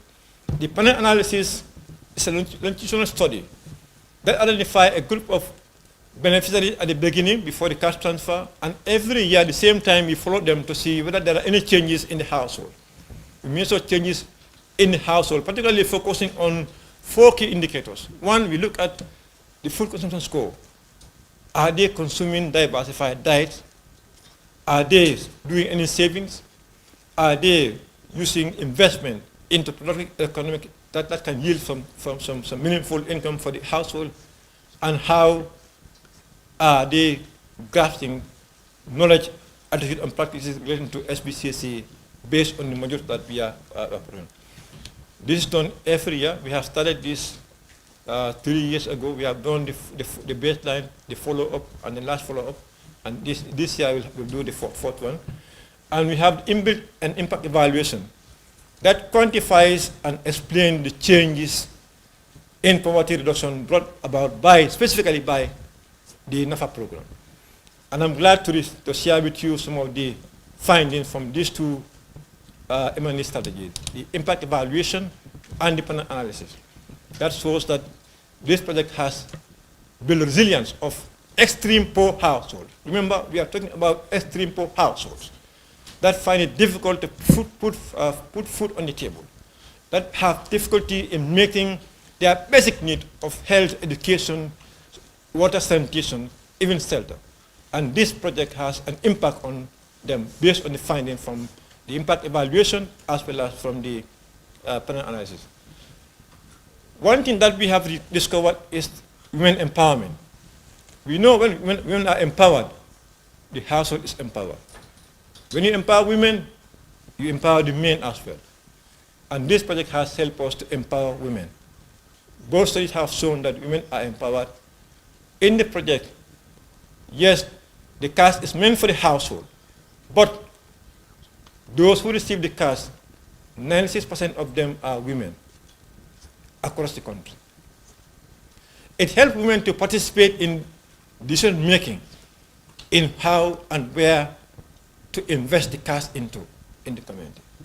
Yes, we know still, at the end of the day, men still have the control, largely have the control, but women are empowered to participate, to bargain as to how the cash should be used. That's one thing that we have discovered in the impact evaluation and also the panel analysis. We have seen that it has helped us to improve food security among the households. Both impact evaluation and panel analysis have shown improvement in food security. For the impact evaluation, improvements are there. What they try to do is how significant is the impact, is the improvement. That's what the impact evaluation try to find out. Yes, it is there, but from the evaluation perspective, the improvement is not significant as far as the analysis is concerned. However, it has shown that cash transfer can improve household food security enabling beneficiaries to eat better food, to eat 3 square meals a day, despite limited funds. That is what the impact evaluation has shown. The panel analysis, on the other hand, look at diversification of the diet. Food consumption score has improved over the years. Household food consumption score has improved between the baseline and the follow-up by 8 to 11 percentage points over the period. After 1 year of suspension, there are still households that are maintaining good food consumption score. I want to remind this gathering that when the Social Safety Net Project ends in 2023, the cash transfer ceased for a year. During the course of that year, before the Gambia rights became effective, we are not giving cash transfer. But despite that break, 70% of households still maintain good food consumption score, meaning they are consuming diversified diet. It means they have adopted behavior of consuming diversified diet, and they have ways and means of meeting it. Households are helped to smoothen consumption and also diversify their diet, an effect that proves resilience among households, as we can see in the graph. That is also a second area of improvement. The other area of improvement is we have seen that savings and financial behaviors has improved. This is evident from the impact evaluation. It has shown some improvement. Again, not very significant, particularly if you compare it with the wealth index, the household index. The business ownership is not very significant, even though it has improved. Resilience has improved, not significant because if you look at the issue of the break, it has helped in the shock response, the coping strategy index were not significant, particularly because of the fact that there was a 1 year break between the baseline and the follow and the end line. However, the panel analysis, which occur annually, shows some improvements, particularly in terms of households that are able to save. Dealing with extreme poor, meeting their consumption, meeting their basic need, and getting into savings is a big improvement as far as the extreme poor is concerned. We have seen that households have 6 more times likely to save than those that are not receiving cash. The saving behavior even persists even after the break. Most households still do a bit of saving. We have seen improvement in saving asset and business resilience is also improved.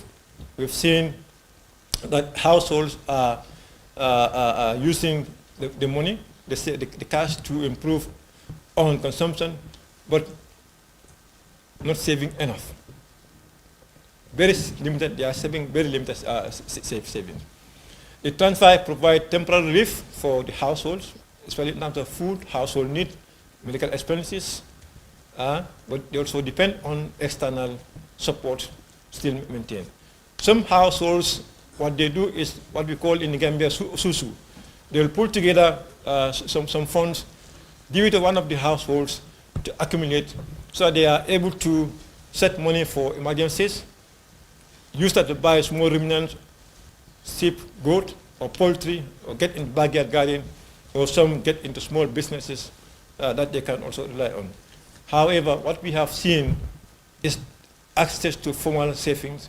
The banks, the microfinance institutions are not very much used in the project area that we are implementing. And this is also shown in the panel analysis. Even though business are improving, yes, households are getting into income-generating activities. We have seen after 1 year, 54.7% of the households run an income-generating activity, either small business, rearing sheep or goat, poultry or backyard garden. We've seen that even those who started after the expansion from the pilot to the main expansion, there are 37% of households that get into new businesses to earn some income for the household. Even after the 12 years suspension, there are still households that are maintaining their business. Some are even diversifying their businesses as far as the impact about the panel analysis is concerned. we have seen improvement in behavior change communication. The impact evaluations have shown that there's improved health care and infant feeding practices. Particularly, women are now feeding their babies or children with better food, varied, diversified, nutritious diet, which is building the human capital. We've seen that they are adopting new ingredients that will enhance the diet of the children.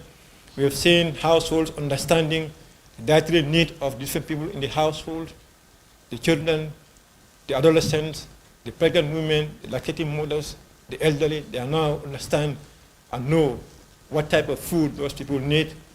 They are also seeking care early. Early healthcare seeking is also a behavior that has been ingrained in the people, so they can get treatment as quickly as possible. You are seeing people have sending their children to school. It is showing that schooling is becoming easier for households, particularly for the fact that they are able now to provide uniforms, school shoes, and other school supplies and lunch to their children. We have seen improvement in knowledge and attitude regarding antenatal and postnatal care. Beneficiaries now learn that it is important for pregnant women to consume diversified foods. The IPC network have a fair knowledge and are able to identify danger signs of pregnancy that they can detect early and seek advice to prevent any catastrophe. The transfer has cost help them to take care of the medical bills that they come across. It helped them to meet some of the basic needs. And we have seen optimal infant and child feeding, particularly exclusive breastfeeding, being adopted in the households. We've seen that gender-based violence is one of the areas that communities are a bit reluctant to discuss based on the sensitivity of gender-based violence. People are not reluctant to discuss this openly, showing the topic is not very comfortable for open discussions in the community. It remains a challenge and a limitation. And similar findings have been shown in the panel analysis, particularly focusing on the family and social well-being topics, family planning, adolescent, parenting, child protection, are topics that have improved in terms of knowledge and practices. GVP shows initial improvement, but it declined a little bit because people don't want to discuss about GVP openly. Knowledge gain were modest in productive academic inclusion and financial domains, but this is a program in progress. The biggest impact that I like is the improvement in health and nutrition outcomes. As a nutritionist, when I see this from the impact evaluation, I feel the NAFA has been very effective. It is very difficult to reduce malnutrition. It is difficult to fight malnutrition. And we have seen in the impact evaluation that moderate acute malnutrition has reduced by 3 to 3.5 percentage points, a big impact. Thanks to all the partners who have contributed to this. We have seen an improvement in infant and young child feeding practices, diet diversity, exclusive breastfeeding, frequent on-demand feeding has all improved, which are contributing to the development of human capital in the Gambia. We look at the value for money, how cost-effective is this program.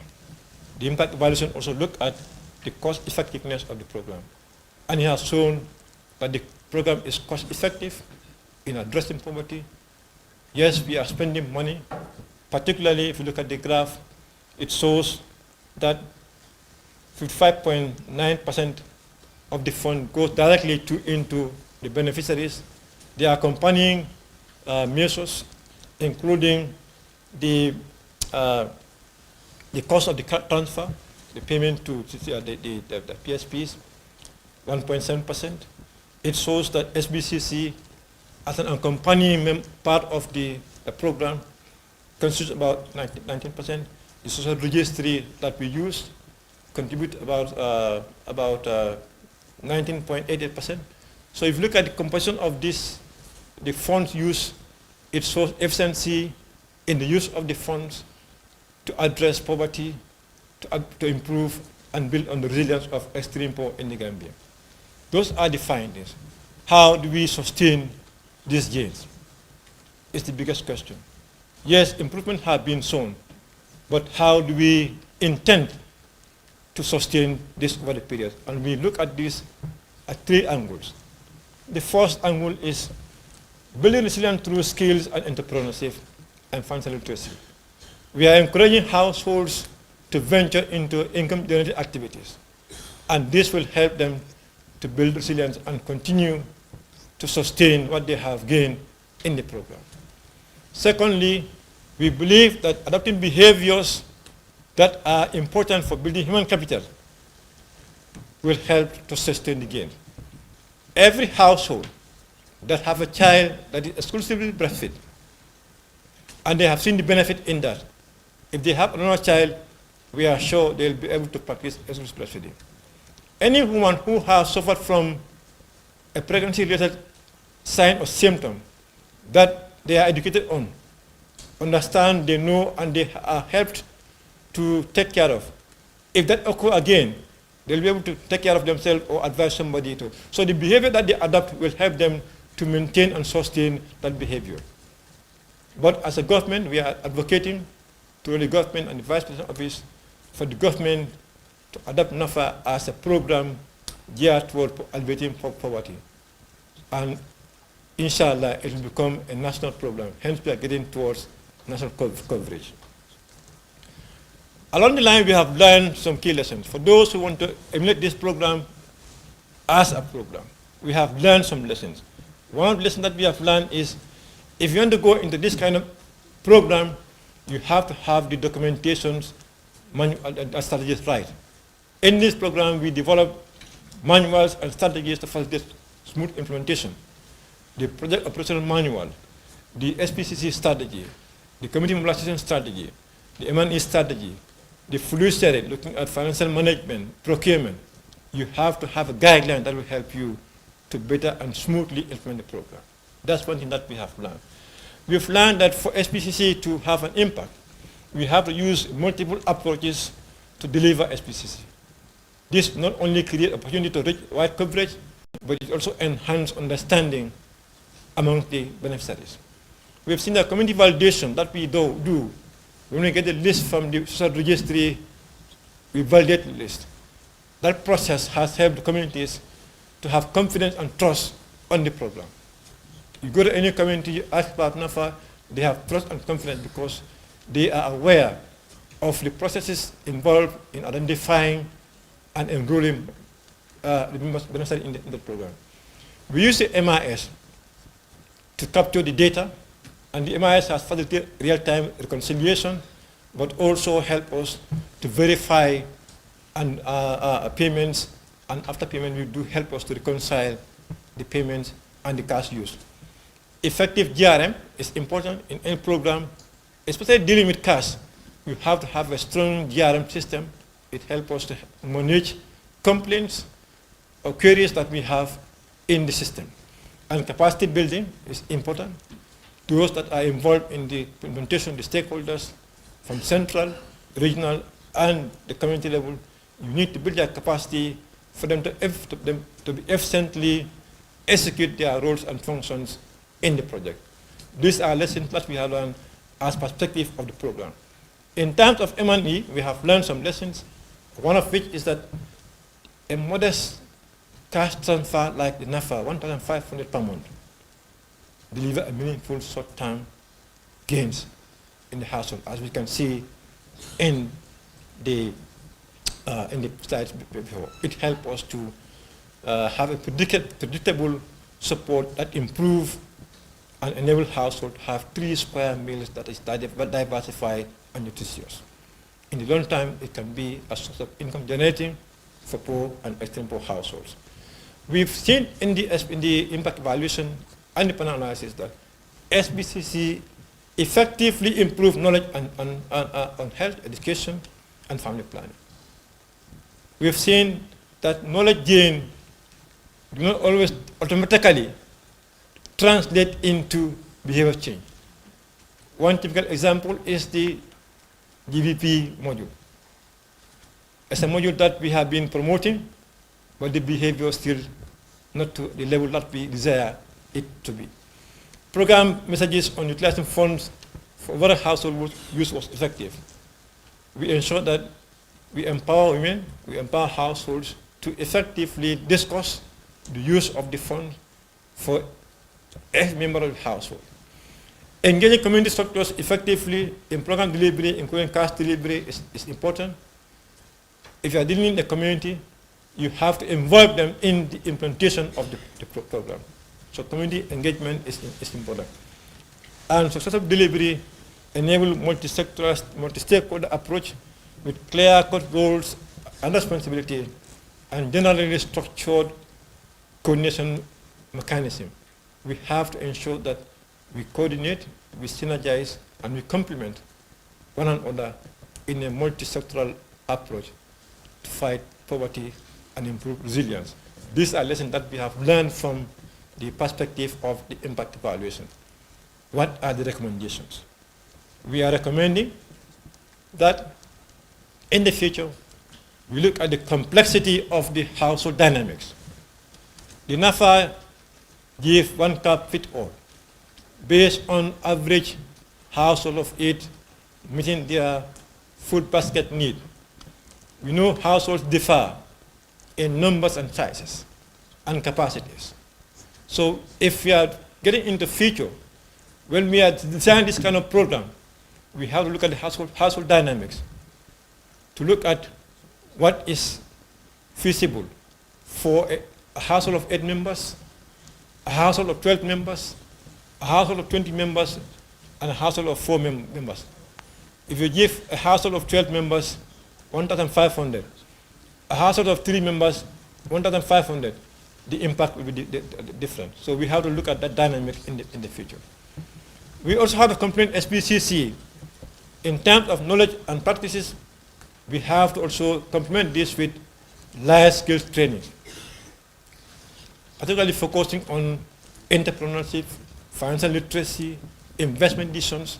This will be very helpful in building resilience for the future. We need to strengthen our targeting and the grievance mechanisms so that no complaint is left unanswered. By further engaging communities in the criteria for identification, by ensuring that the GRM system is accessible to everybody without any conditional or problem. We all need to continuously improve on the payments mechanism to reduce the burden on logistic to the beneficiaries. The world is going digital. We have to see how do we align digital technology to deliver the cash, but also enable us to carry out behavior change communication sessions at the same time. We need to explore the complementary interventions such as school feeding program to leverage on the positive playful parenting that is trying to improve child welfare, stimulate child welfare, prepare them for enrollment into the school. So this also can also be leveraged on the school feeding and others. We have to ensure that we enhance gender transformative programming that directly address barriers women are facing. Like I said, if you empower women, you empower the entire household.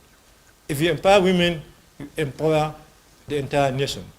And this is what INAFA is doing. This is what we expect every program in this country to do to enhance resilience. Thank you very much.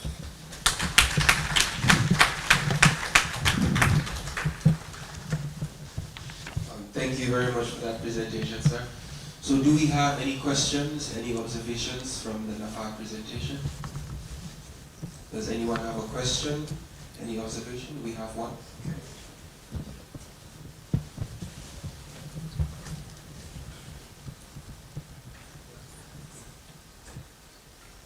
Thank you very much. The name is Mohamed Dikobola from Nigeria. Well, not really a question, but question in terms of even the naming of the program, NAFA, coming from the cultural perspective. Unlike, you know, sometimes you have it around the cash transfer directly, you know, as a project, national cash transfer program. But now you have NAFA coming from, you know, the way you said, the pause. And most often, you know, sometimes even the name cash transfer pose a threat to the implementers. You know, some of these people think the money you are giving to the communities belong to you. So most often we have our facilitators, as much as lower as the community facilitators, being attacked in their houses, thinking that all the monies are in the stockplace of the national coordinator. So sometimes it's good to go by, you know, and it will be better, it will have a better understanding. Well, my question again is, when COVID hit, you know, most of our registries are coming from the rural perspective, and you know, the data are from the rural, and then COVID, you know, most people are affected, that are affected are in the urban areas. So what were the systems in place, you know, to extend, you know, assistance? Though I know, but strategically, you know, the government will rely on your office and that of the national, where the registry is, you know, for them to now say, okay, you know, when COVID hit, there was this restriction of movement and what have you. We are not there yet, quite all right, but what are the initiatives by the government of Gambia to deliver assistance during COVID, and there's no anticipated shocks, economic and what have you, that, including disasters that are coming. You know, there should be a strategy, a roadmap for that. And then lastly, it's about, you know, the allocation of these cash transfers based on households, communities, and I know the communities and locations are sorted because, you know, you need you use poverty maps. But the number of households within the communities, you know, there's a lot of political economic questions that may arise in terms of, okay, how do you now apportion a number to the communities? Yeah, quite all right, the communities are selected based on poverty maps and what have you. We agree based on this, but what of the households? What are the strategies used in selecting the number? Okay, now we are giving 10 to South region, 5 to Eastern region, 6 to Eastern region. What were the, you know, that informed the decisions? You know, is it okay, this is the hometown of the vice president, give him 10. The hometown of the, you know, oh, I'm the coordinator, look at the registry. I need, you know, there is these political questions. So how do you contend that and resolve that? Thank you very much. Thank you, Mohammed.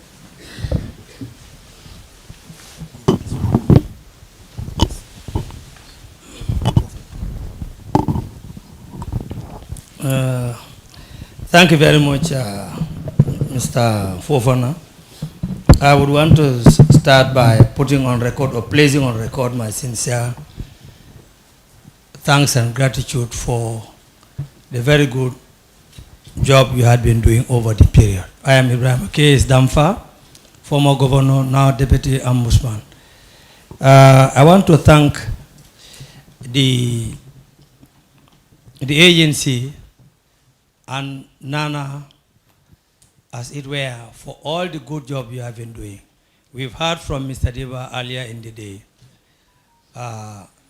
during his presentation. Within the 15 minutes, he was able to impress us with all what you have been doing for the Gambian people. It is a very good job you have been doing. At the initial stage, I'm sure Mr. Barra would confirm, I was among the first set of governors who were called upon to be part of this crusade from the start. And I've seen it grow from strength to strength.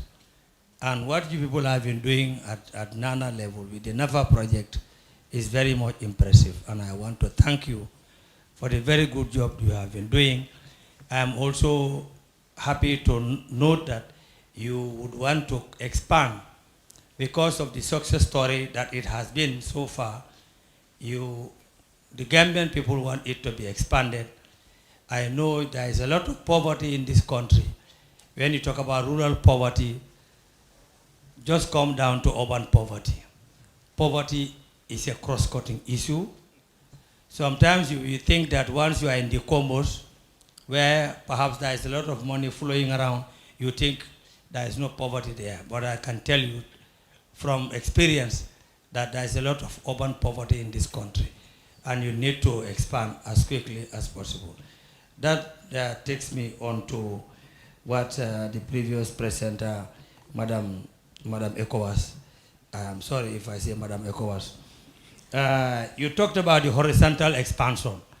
And in your mission statement, not the vision, but the mission statement for the ECOWAS framework, you mentioned care to be given to the horizontal expansion. Then we have to be very careful. Rather than helping people, government may not want to expand, come up with policies, to make people suffer, to give them more burden onto to increase their crisis. What I want to know from the ECOWAS angle, what would be your advice to now that you know where we are at the moment, you have been there with us along the way, what is your advice to government? Yes, the political commitment is there, but it's important that you give us your advice from that level, ECOWAS level, so that we can avoid, rather than taxing, more taxation on the people, rather than helping them, you start to give them more burden onto their crisis already. So what would be your advice for the government and for the agency to be mindful of? I remember at some point in my earlier years as a teacher, there was this issue of $1 as a policy, taxation on $1 each across the board, so that as an education fund. So if the government is to avoid that, what would be your advice to safeguard against such things? And Malam, finally, quite apart from thanking you for all you have been doing, I just want you to throw more light onto, I know that you are using what you call integrated household data that you have been using. I want to know how frequent is the update of your data? Poverty is a cross-cutting issue, and it's never dynamic. It's dynamic. It's not static. You would know that because in the same hall here, there was at some point, there is a lot of money coming from outside to this country. And one household's poverty in September may change in October. So I want to know how dynamic, how frequent is your data upgrading, because it's important to know for you to determine whether your integrated household data is static or it is dynamic in terms of operation. Thank you very much.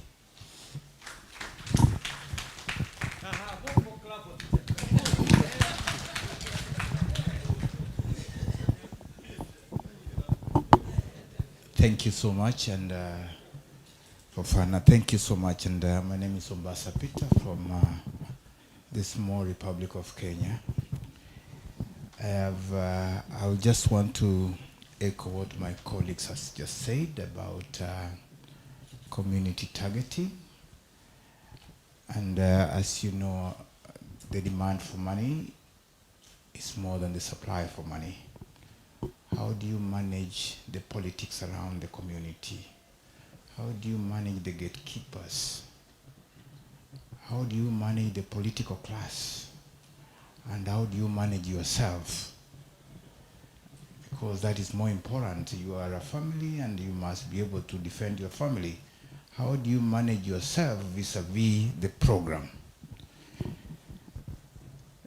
I want to look at a slide that you presented about the expenditure that goes to the community, to the cash transfer, vis-a-vis the expenditure on program functions.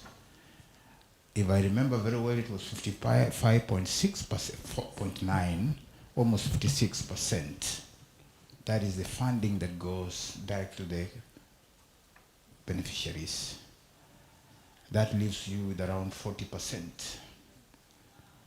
Don't you think it's a little bit higher in terms of administrative cost, because the entire bulk that is left is purely administrative?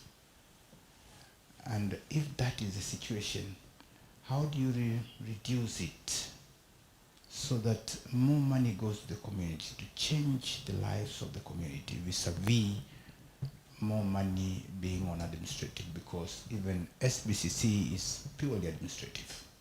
Every other thing is purely administrative. And finally, in your research work, there's a segment that has just been avoided, whether intentionally or otherwise.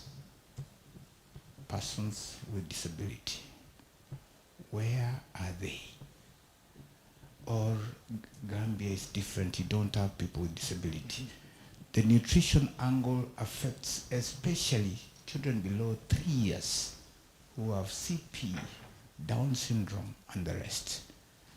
What are the results of the impact telling us? Maybe you might have forgotten it in your presentation, but how are milestones achieved with the program intervention that you have put in place so that we can see, yes, the program came to address the challenges of disability, especially the first 36 months of growth. That's critically important, especially for nutrition persons like you. You might want to understand whether the program really targets and really changes the lives of those who are living with disability, not living, those with disability, so that at least it can be addressed. Thank you so much. Any other?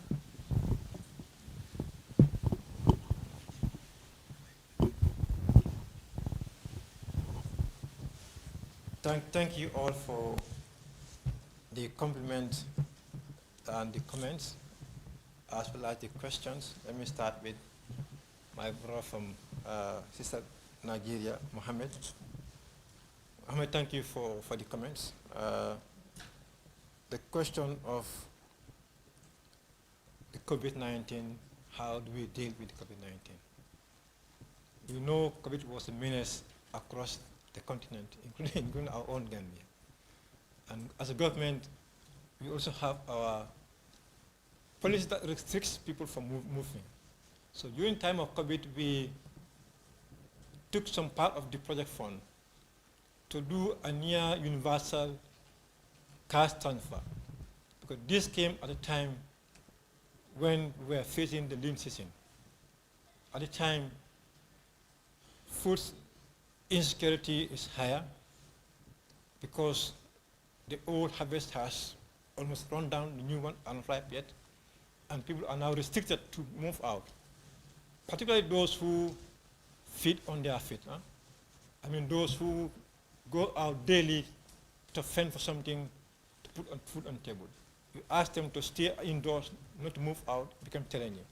So we do a near universal cash transfer that we give cash to those households to enable them meet their basic need while they stay at home to cope with the spread of COVID-19. Huh?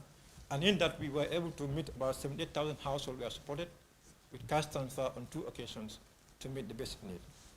On how do we apportion allocation of households to communities or districts? This is taken from the social registry. Social registry, like Mr. Diba have said earlier on, is a pool of data that has every characteristic of the household, every household in this country. When we apply the PMT, we do a ranking. And the ranking will tell you these are the people who fall under your cutoff point. And based on that cutoff point is where now households identify where they belong to. So there's no need to say, nowhere where we say, in this community we'll give them 10, this community will give them 20, no. The list comes from the social registry that determine where households are going to come from. as we speak now, currently we are expanding, and in one community, one very high political figure says, you gave my community only 13 households, and it's a big community, so we need more households. But what we explain to him is that we don't determine the number of households per community. That is determined from the data that we have in the social registry. It's only social registry that determines what percentage or what number comes to each community based on the PMT score. I think that answers your question. My elder brother, Mr. Damfa, the question of expanding to the urban area, yes, urban poor exists. There are poverty in urban areas. We are very sure of that. Even the integrated household survey shows that poverty is high in urban areas. But the difference is how far are you from the poverty line? The data that we use, we look at how many people are poor, but how far are they from the poverty line? So that we can help those that are very far from the poverty line, we try to bring them closer to the poverty line. That's the approach that we're using. So for the urban areas, we are expecting that by March next year, inshallah, we will reach the urban areas, as far as the NAFA is concerned. How frequent is the data updated? When the project was designed, when NSPS was established, the initial focus is to have a nationwide coverage with the social registry. And I'm sure Diba and team will add more to this explanation. Once we have national coverage, now we are thinking of how do we update the data. There are mechanisms that have been put in place to keep on updating data. And I think one of them that Diba already mentioned in the morning is linking this to the CRBS. So that anytime there's a birth in a community, automatically it will fit into the social registry and it updates itself. If there's death in a household, it will fit into the system that automatically update the household. So we are now thinking of how do we update the data. I know currently the NSPA is working on updating the current data that we have by going into the communities to do another kind of exercise to look at the dynamics. But yes, poverty is not static, it's dynamic, it's changing. I can report rich today, tomorrow I become poor. It's possible, all is possible. But we have to base it on strategies and how feasible it is to do that often. To my brother from Kenya, thank you for the compliment and also the questions. How do we manage the communities, the political dynamics? One thing that we have done as a program is we try to ensure that all those who matter, particularly those who are making decisions, are involved at the beginning of the program. We organize orientation for policy and decision makers, the governors, the tags, the National Assembly members, the chiefs, the councillors in the regions. We are all oriented about the programs, the modalities, the eligibility criteria, the implementation arrangement, and so forth, so that they are aware of how the program is designed, how it is going to be implemented across the country. So that's the first thing that we have done before we get into even the cash transfer. We are able to inform, educate the authorities across the regions so that they understand. Rather than them asking questions, they should be able to answer questions when those questions arise. And some of the governors are here, they can attest that. We have a meeting in all the regions to discuss about that so that we can quench the issue of queries and complaints from key political leaders in the community. How do we reduce the cost? Yes, that's the focus that we're trying to do. The NAFA, when it's been designed, at the time we don't have systems in place. And we have to put the systems in place. And in building the system in place, we have to allocate resources for that. So it has helped in the establishment of the NSPA. The funds came from this. In this establishment, we also support the social registry. data collection, the MIS, all came from the port. We also have capacity building that came out across the board. But like I said, when we are going into this kind of program again, the administrative cost will reduce because we are now focusing on how do we leverage on the digital power to deliver cash, deliver SBCC at minimal cost. So that's the focus of our future movement. How about the person with disability? Every program has its designs, it has its limitations. One limitation of this program, it doesn't specifically target disability, but they are not excluded as well. Any household that have a person, because the unit of target in this program is not an individual, it is the household. So the household criteria is what we use to determine who is eligible or not eligible. If it's an individual, we will have identified categorically this is our target, but this is a house program that specifically target household rather than individual. But if there are any household that has a disabled, we give whatever is required to help the household. And I can tell you in one of our most significant story, there is one lady in Diabugu who is a disabled. Today, you go to that house, that lady, he is an entrepreneur, thanks to the NAFA program. So anywhere we have the disabled, we give them priority to make sure that they are included in the program. So I think that answered all the questions, unless if there are any other questions.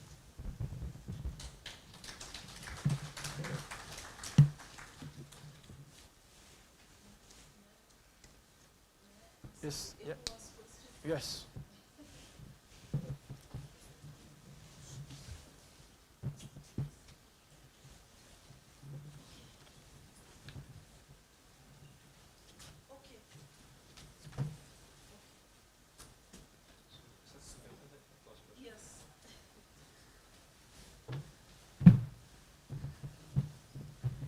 Thank you for that excellent question. I think you were asking the question in relating to expanding the physical space. And ILO has a full technical guidance on that. I'm not the ILO expert, but there's a full technical guidance on that. I think the key thing about expanding physical space is to make sure that, you know, when you are looking for increasing resources for social protection, there are two principles. You have to ensure that it is equitable and sustainable. And one of the areas, of course, is tax, increasing tax, which I dwelt so much on the example that, you know, everybody said, oh, we are not collecting as much tax as we should, and therefore we should increase tax collection. And I was saying, let's be very, very careful if we want to expand the physical space through taxing. You know, my understanding is that you don't tax the poor again. And when you are not giving them the services, electricity that they need, water that they need, health insurance, and then they are trying to run their business, and you want to now tax them further. I think this is where I'm saying, yes, increase the physical space. But I think when we listen to DIBA, and let's go back to Gambia, there are so many areas that our member states are already doing very, very well in terms of trying to allocate from our national budget. For example, I know there's some budget going for social protection. There are areas where we have excess, you know, subsidies. Nigeria, when they removed the oil subsidy, I think they channeled more resources to help the poor. That's also an area for expanding the physical space, reducing inefficiencies in government. And I know that A lot of the areas where we have inefficiencies is in our procurement process.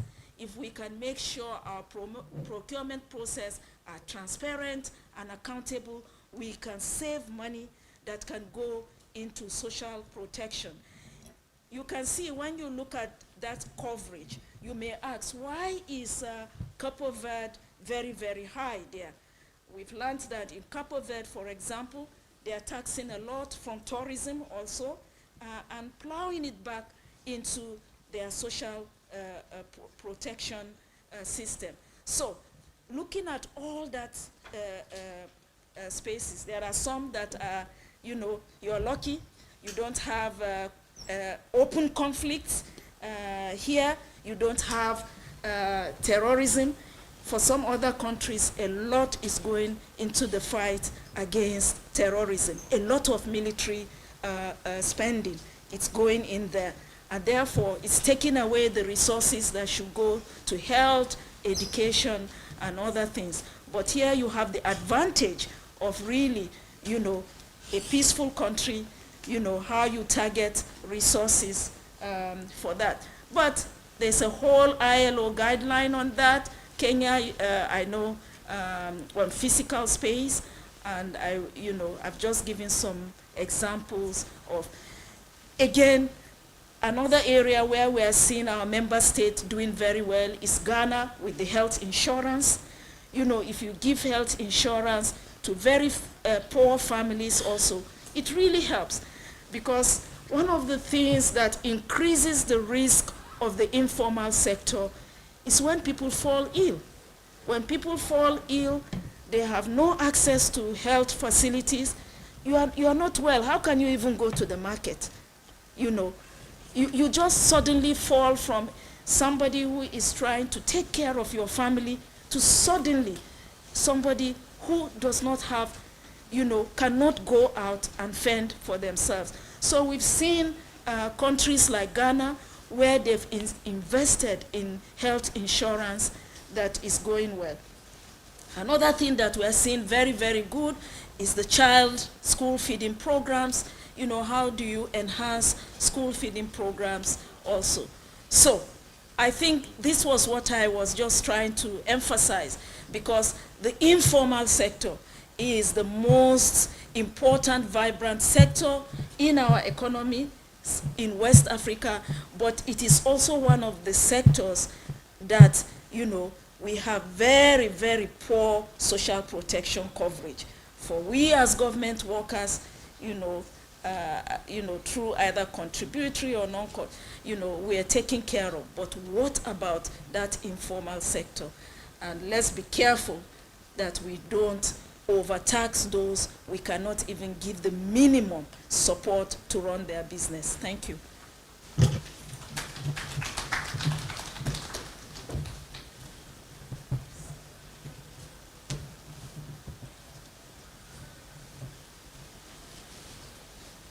Thank you. Thank you for listening.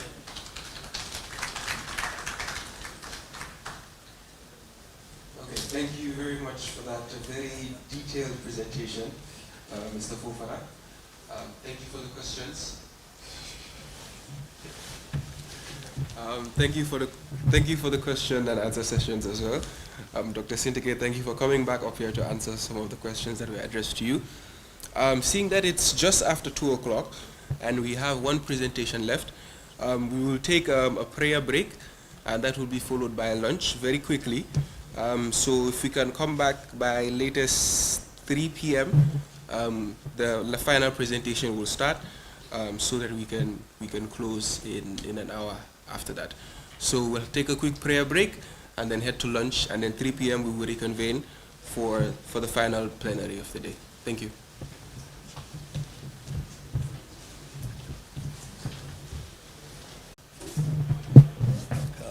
Thank you very much. But I also want to stand on it. Well, thank you very much for having me. And this is my first visit to Gambia, And it's like I am mainstreaming myself, because I don't see much difference between the environment in Nigeria and what I'm seeing around. you know, the women, the men. The first time when I came out in the morning, when I saw the person waiting for me to bring me here, I thought, he's wearing, I thought maybe it's coincidence. I didn't talk. But when I came, I saw everybody wearing this hair. I said, oh, it's not a coincidence, I'm in Nigeria. Thank you very much. Well, we are going to have to look at the Nigerian case study in terms of what we are doing to the social registry and the interoperability and then the integration, particularly the integration of the registry with the national ID. We cannot talk about the registry without having a hint, at least an overview of what we do that took us to where we are today as regards the development of the National Social Register in Nigeria. And you can see we have the National Social Register and we have the state social registers. This is not by any means a coincidence, but we have 36 states and Abuja FCT 37. And each of the states is having its own state social register. And it is the aggregation of all the 36 and FCTs register that forms the National Social Register. So you can see the actual implementation and development of the register is at the state level and then at the local government level, because all the actors, the enumerators, the community-based targeting team are all government staff, and all those that work in the state to build the state social registry at the state level, we call it the State Operation Coordinating Unit, are also government staff deployed to the project. So it's one of the most cost-saving and effective program for the government, because government doesn't pay overhead to all additional personnel cost for all of us that work at the national, subnational, and even at the local government level. Because all of us are deployed. We are already government staff deployed to this project to work. So we maintain our levels, we go back to our organizations for our promotions and what have you. But it's only the schedule that has changed.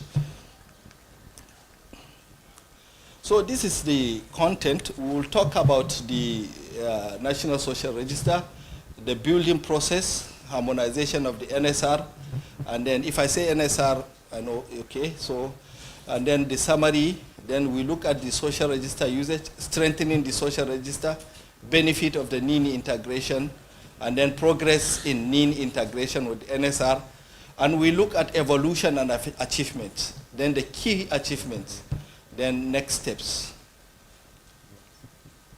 So the objectives of my coming here is to raise awareness about the National Social Register among key policy makers and stakeholders in social protection at the national and then international level, and then showcase the NSR potential as a powerful tool for poverty reduction, and then update international stakeholders on the NSR update and the NIN integration initiatives in Nigeria.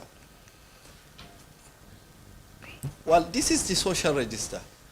The National Social Register, I'm not lecturing you, but you know, it's a tool designed to identify and register poor and vulnerable population, just as a background and their socio-economic profile, because I have my teachers like the DG here, who you know, can tell me more on National Social Register, but as a background, you know, you have to now lay the foundation.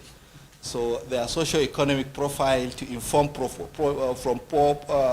policies and manage social programs in an integrated way.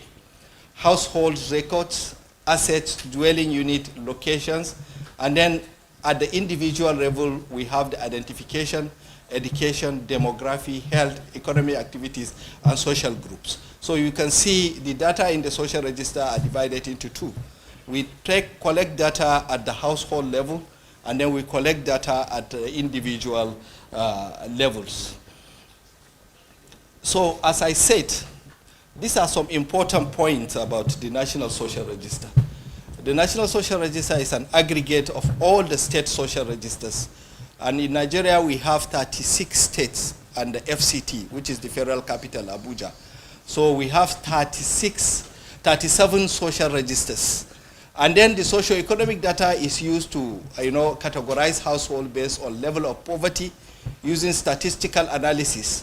And this morning, I think my brother from the NAFA, is it NAFA? Yes, I've talked about the proxy mean test and then score. This is just a selection criteria for the cash transfer, where households are aggregated into 10 deciles. In Nigeria, for the initially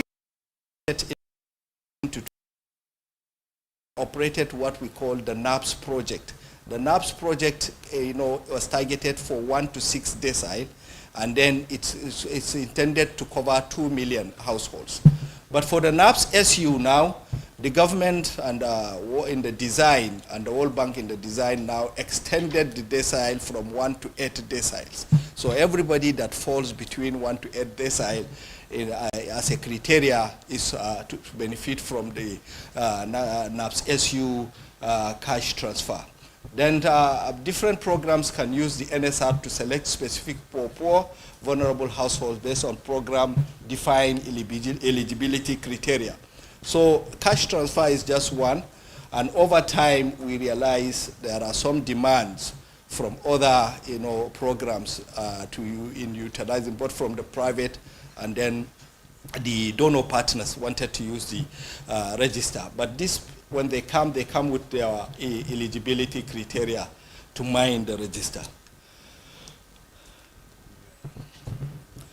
So as you can see, this is our building process.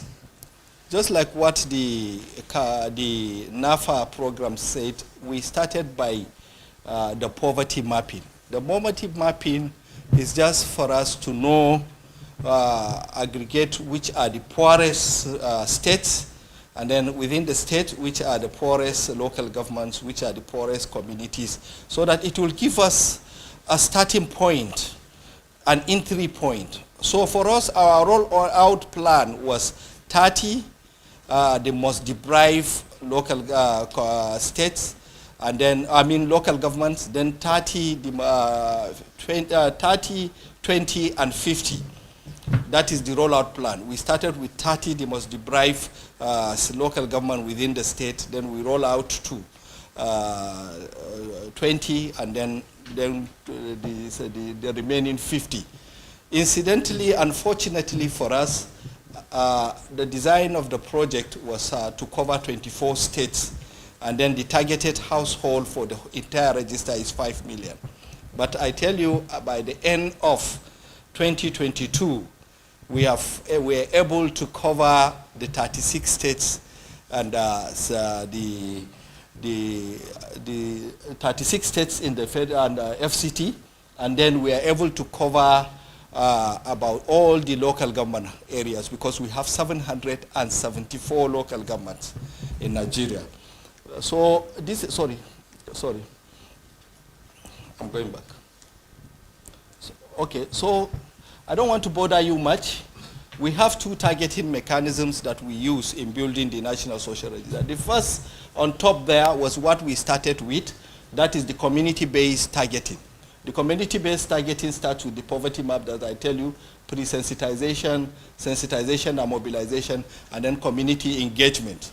The community engagement, there is where the communities now define poverty within the context of their community, and then go ahead to select who is poor within the community.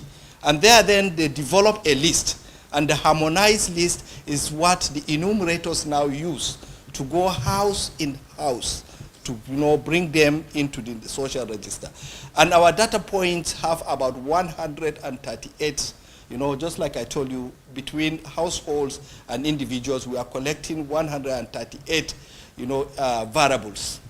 So after that, the enumerators using CAPI, the checklist is uploaded, or the form is uploaded in the tabs, and then they go and then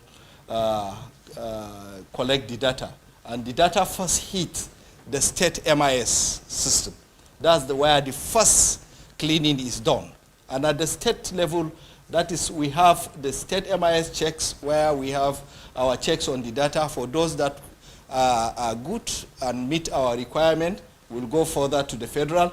But for those that do not meet the requirement, even if it means taking them back to the enumerators will have to go and, retake them and what have you. Then the ones that pass to the federal level will also be cleaned by the federal team, the MIS team. So it is through the server that they download and then use Starter, but now we have graduated to Postgres, SLA. Is it? Somebody's, I'm now turning into an administrator. These technical packages, Starter, Postgres, anybody knows that? Yeah. So we are now into Postgres. We are using Postgres for our MIS system. And then we also have some checks. We have the grievance redress mechanism at the state level. We also have the M&E process also at the state level. And then we have back check. Our data is being back checked. We have a tool by the M&E where once the data reaches certain percentage, they take the data, go back to the field, and then recheck and see if what the enumerators are doing is correct, or does it mean the enumerators are just sitting in one place calling people to come and register. All that will be shown when they go back to back check. And the same thing happened at the federal level. So when COVID hit, we realized in 2020 that all our data in the NSR are from the rural areas. What do we do now? So the government is asking our office, hey, NASCO, now that you say you people are technical, this is what is happening. Everybody is locked at home, and we want to give transfer to them. What do we do? So we have to go back to the drawing table and then develop what we call the technology-based targeting. This technology-based targeting was geographical selection of AG, most poor LG within the urban areas, urban slums and what have you, with high resolution poverty maps. And then the second stage is we now use the mobile phones to send text to locations. So people will have the text and then they now self-registered, and then the registration does not end there. We have to follow up. At the course of that, we are able to register about 7 million individuals.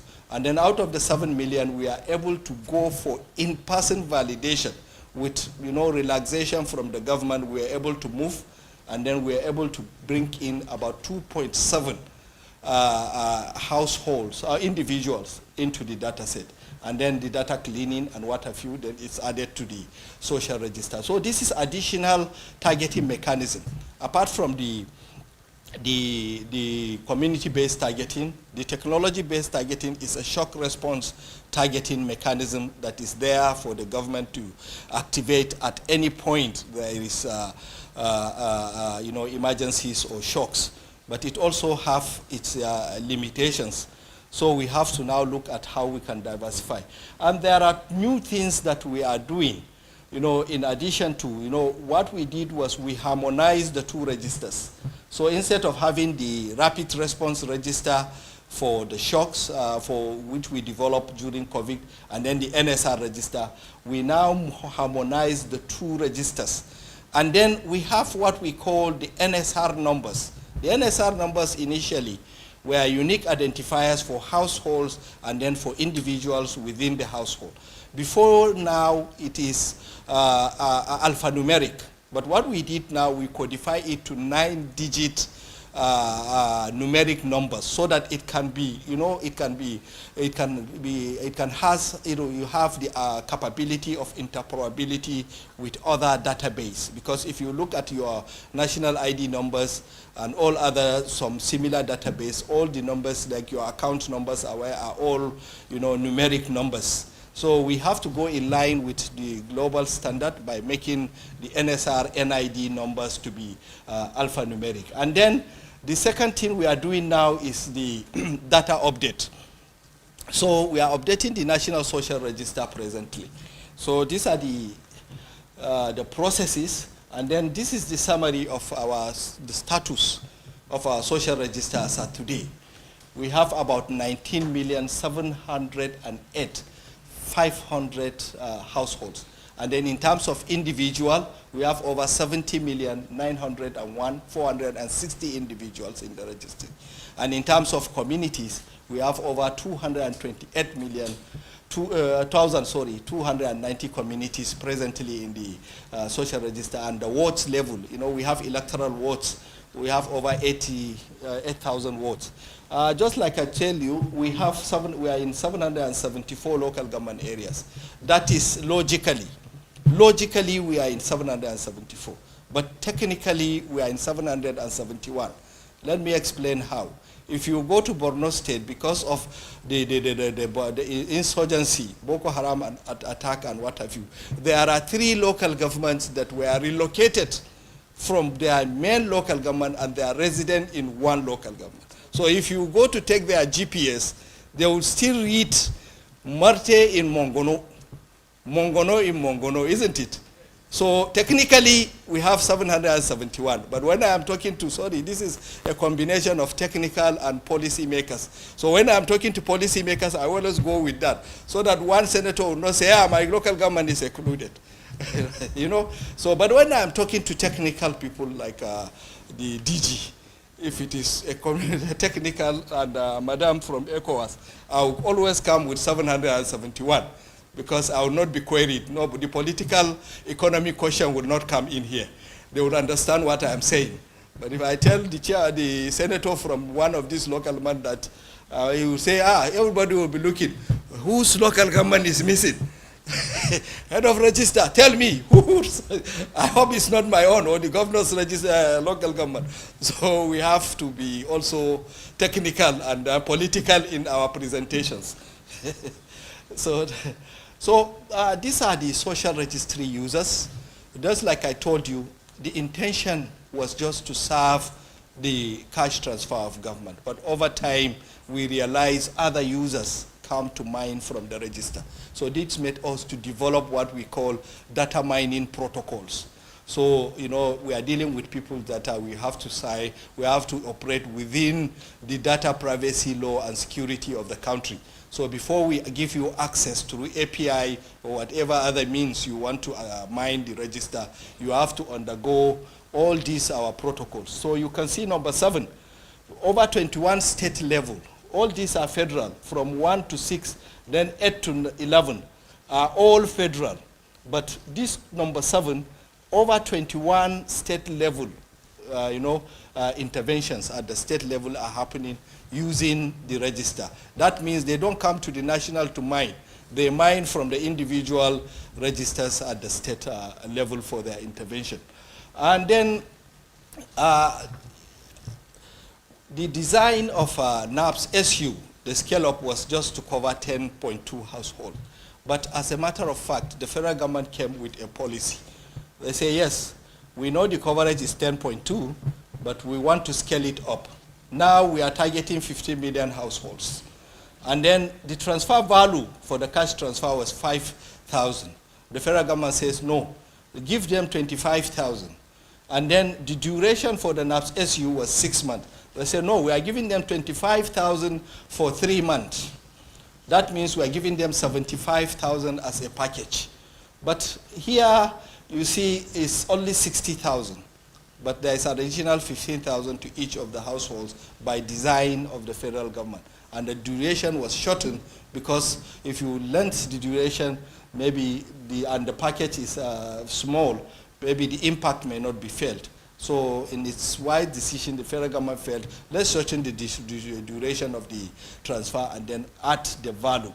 So strengthening the NSR, just like I told you, we are now working under a presidential directive which says that all households must be linked with national ID number, and then all household benefit must go directly to accounts, no cash outs. So we are tasked with developing a system where we will integrate NIN to the 19 million households. But for now, we are targeting the 15 million.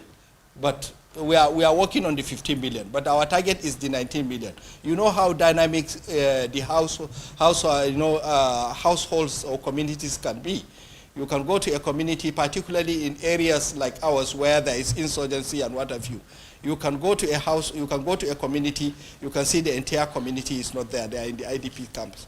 Or just like the example I gave you, an entire local government is not in the local government, they are in one other local government. So there's displacements and what have you.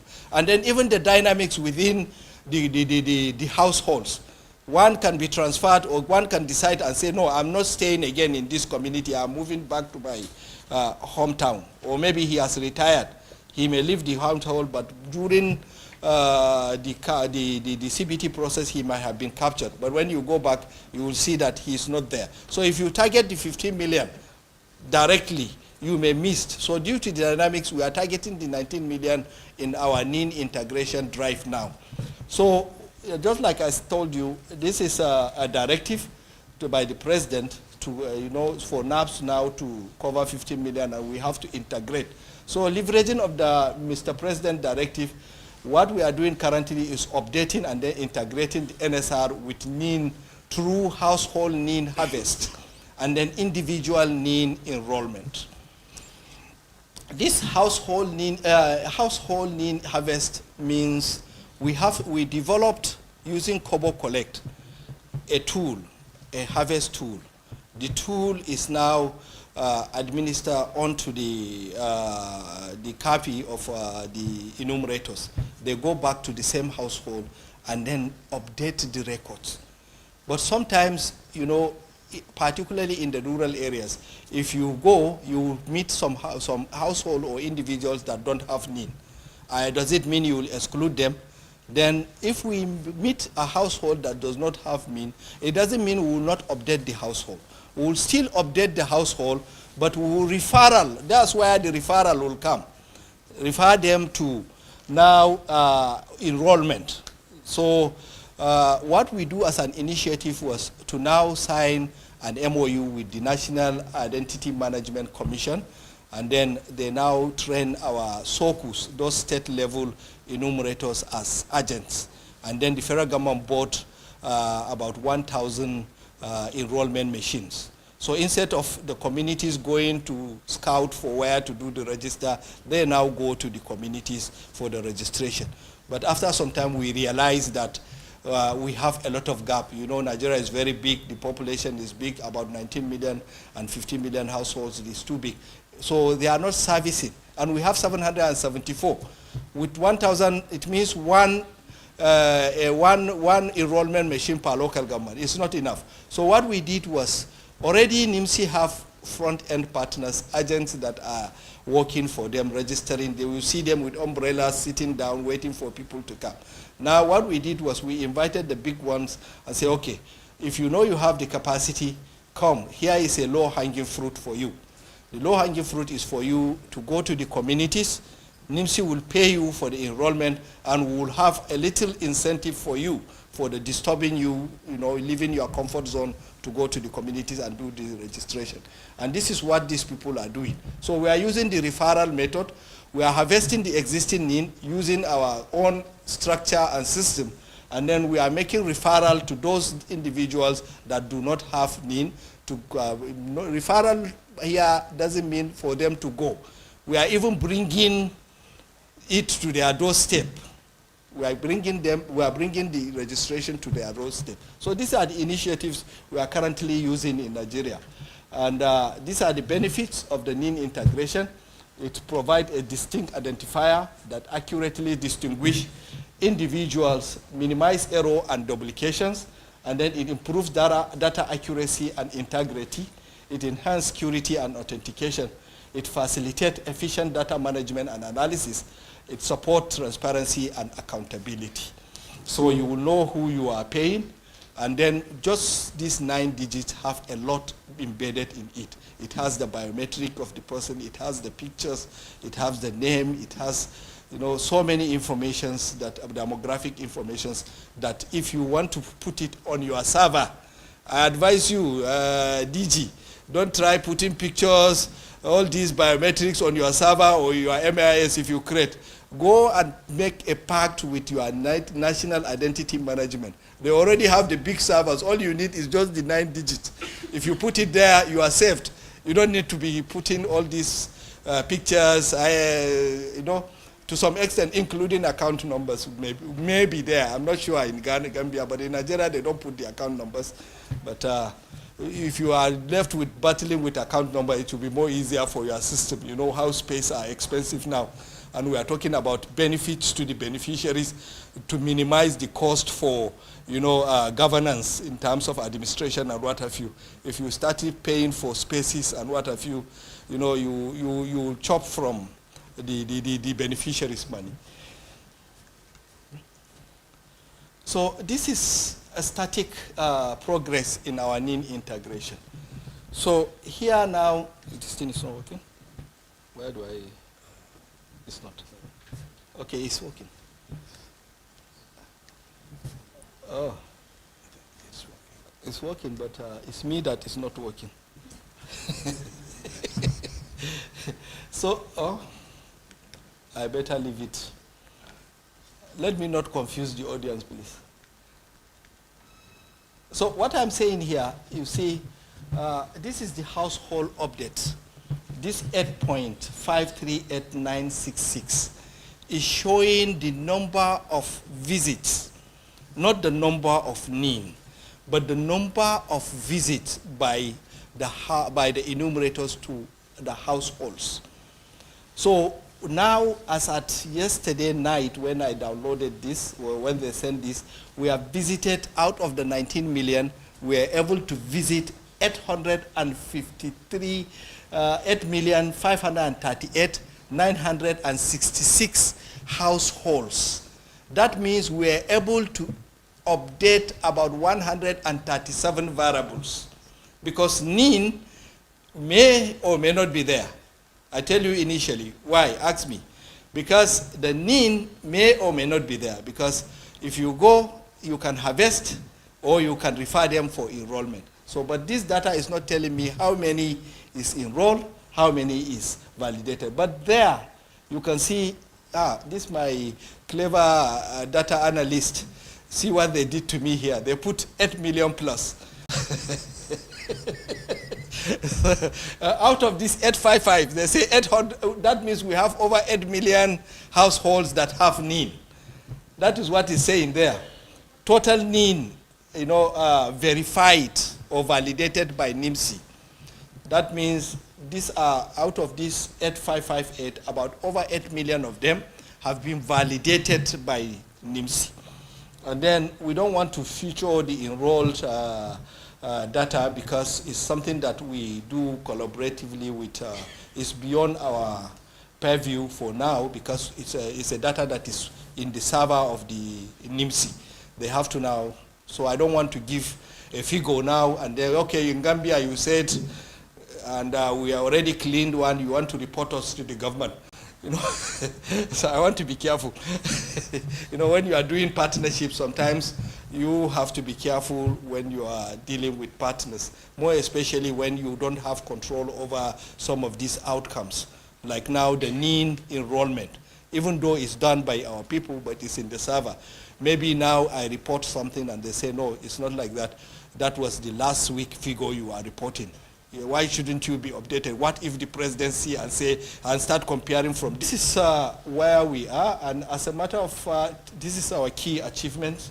Partnership and interoperability with National Identity Management Commission database for verification of harvested data. Sorry, don't read the "and." Enrollment of new NIN through State Operation Coordinating Unit registered as FEPs. FEPs here means front-end partners. And then procurement of 1,000 enrollment devices by government for SOCUS to do the registration referral. And then deployment of NIMC accredited front-end partners to complement the SOCUS, just like I told you. And from April 2025 to date, over 8,187,832 households were updated with NIN out of the 19,708 households in the NSR, and the integration is still ongoing. The household job coordinates are also updated. One of our key success is all this, the 18 million that you see, apart from the NIN, we also update their geo coordinates. So this will give, easy access to programs. You don't need to come. By the time you mine with the geo coordinates, you can visit the households. And then even the CSOs and, constructive critics, constructive critics will say, no, this register is for that party, this register is for this. But take it, go to the community, even without us, with the geo coordinates, you can it's just like your Google map. With it, you can visit each of these households to see whether they exist or not. And with their NIN, you can able to verify that, yes, this payment is made to a person, not to a ghost. And then with the digital payment, you will be able to verify that, yes, the payment went to that person, not to my relatives. Then we are able to pay 8.1 million households. 8.1 million households have received at least one tranche of the cash transfer payment of 25 out of the 3 tranches through digital payment, accounts or wallets. The transfer package is 75,000 per household. And then as I stand before you now, I can confirm over 8.1 million have received this payment digitally, and all of them have NIN. So the issue of saying it's a political register, or I don't think even one political party may, I don't know, I don't want to go there, but I think nobody will criticize the issue of bringing the issue of duplication, the issue of we don't know who you are paying. All these have been answered and addressed. It's only for you to take the data, come to our office, take the sample. We don't even need to follow you. You can even go to the state level, take the data from the state social register, go to the field, verify whether they are there, verify if the households are there, verify if the individuals are there, verify if the accounts are also there. You have your means of verification, you can do that. So it's now an easy system for us. We know who we are paying. So it solves a lot of problem for us.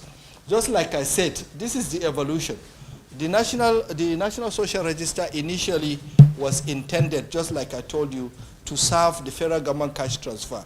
And it's for 24 states, 2 million households, and then the targeted number on the registry is 5 million. But over time, we have, over time, the utilization of the register has extended to include broader social protection in programs by government agencies and donor partners, just like I told you, that list I show you. Then the NSR evolution and achievement position it for potential transformation into Nigerian social register. Why I say Nigerian social register is because the intention first was just at the national level. But now it's becoming a Nigerian social register where it covers all the sectors. The local government, the state can use the register not only for cash transfer as intended initially, but it's becoming a Nigerian-owned register at all levels, and then can be used for broader social protection interventions. So this is our next steps. We are looking at enhancing data interoperability. The initiative will link the NSR with key national identifiers with other data quality features such as, now we have the effort of linking the registry with national identity number and then the geo coordinates. We are just looking at how we are talking with UNICEF now on how we can also link the National Social Register with birth registration, the civic register, so that, it will be a whole life cycle approach. Once you capture somebody at birth, you can be able to track him throughout his life cycle. So we are working with UNICEF and then the National Population Commission, who are the custodian of the civic registers. So in Nigeria now, we have only 2 foundational IDs, the National Identification Number and then the birth registration. These are the 2. All other IDs are secondary. Your passport number, your office ID, everything is secondary ID. The foundation is the NIN. So whatever you go, if I go now for my international passport, they will ask me for my NIN. If I go for my bank account, they will ask me for my VIN. Even your BVN relies on your name. So it's a foundational ID and then the birth certificate. Then we are looking at data advocacy, campaigns to leverage data to inform policy decisions and program design and implementation. And here we are looking at not only the cash transfer. There should be graduation approach and linkage between programs. Now we are targeting 15 million households. After giving them 75,000, what happens? Do we allow them to fall back to poverty? And then have we done anything? If we allow them, the man that stood before me said the cash transfer is to smoothen consumption. If you smoothen their consumption and then give them the learning, and then the money is finished, what happens? So there should be linkages between our transfers. The cash transfer, then you raise them. These 15 million, don't allow them to fall. Graduate them to something like conditional cash transfer with co-responsibility. If your child goes to school, you will continue getting additional maybe 5 or 25,000, making a package of 50. If your wife attends antenatal, you will also have additional 25,000. If you have PW that are doing work in the community, you link them to some. It depends on the state specific. You ask the states or the regions to choose which core responsibility do they want to key in. Some will say health, some will say education, and then you go back to the community and say, okay, you are now collecting 25,000. We are giving you additional 25,000 for the next 3 months or for the next 6 months. And if that, and this depends on your child attending school. This depends on your wife attending antenatal. So these are core responsibilities that will be attached to conditions, will now be attached to the cash transfers. But don't leave them as it is. After the core responsibility, what happens? Graduate them to livelihood. By you training, you are already training them on savings, you are training them on what, certain trades and what have you that they choose. Then you now graduate them to livelihood, give them grants so that they can start livelihood of their choice. And then the same 15 million, don't allow them to fall back. Link them. By them they have, if it is animal fattening, he have 5, 6 animal fat. He can sell, buy, bring SMEs. Introduce him to loan now. And say, okay, all these small scale loan that you are giving to, we don't know. Now, these are our people that we know. They have ID, they have coordinate, they have businesses. Give them the loan. And their collateral is, maybe you give conditions and what have you. Then you give them the loan. By doing so, the graduation approach will now help our people graduate out of poverty. But if you only give them the cash transfer and allow them, some of them, whatever training you give them, whatever learnings you give them, they will still fall back to poverty. But if you maintain the graduation approach, you will now lift this 15 million. And then additional 15 million now will come into the cash transfer. It will become a cycle.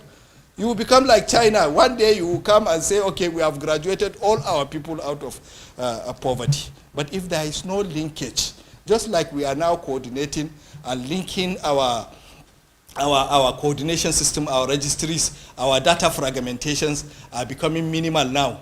And by doing so, if we extend it to all these our programs, let it be a graduation approach, not just in segregation. People, okay, UNICEF is doing cash transfer,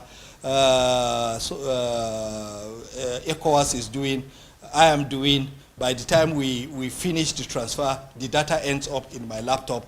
It's not integrated into the NSR, and these people are deprived from additional incentive from government. So there should be leakage. Intentionally, there should be a linkage. And then we also have to look at enhance our targeting mechanism. Like I told you, the community-based targeting has some deficiency. Yeah, it has, because as at 2016, any community we visit and do the CBT process, and all these people that are brought into the register are there as at today. There is no entry point for additional people. It's rigid because it's a program. But now we have to do a second thought when COVID happened to bring in this RRR and then rapid response targeting using technology. And those 7 million that we registered, after we give them we administer the intervention, you know, they are rigid also. There are no other means of coming into the register. Well, we should be flexible and intentional. Sometimes, you know, we talk only of poverty, but vulnerability is now the question. Everybody is vulnerable.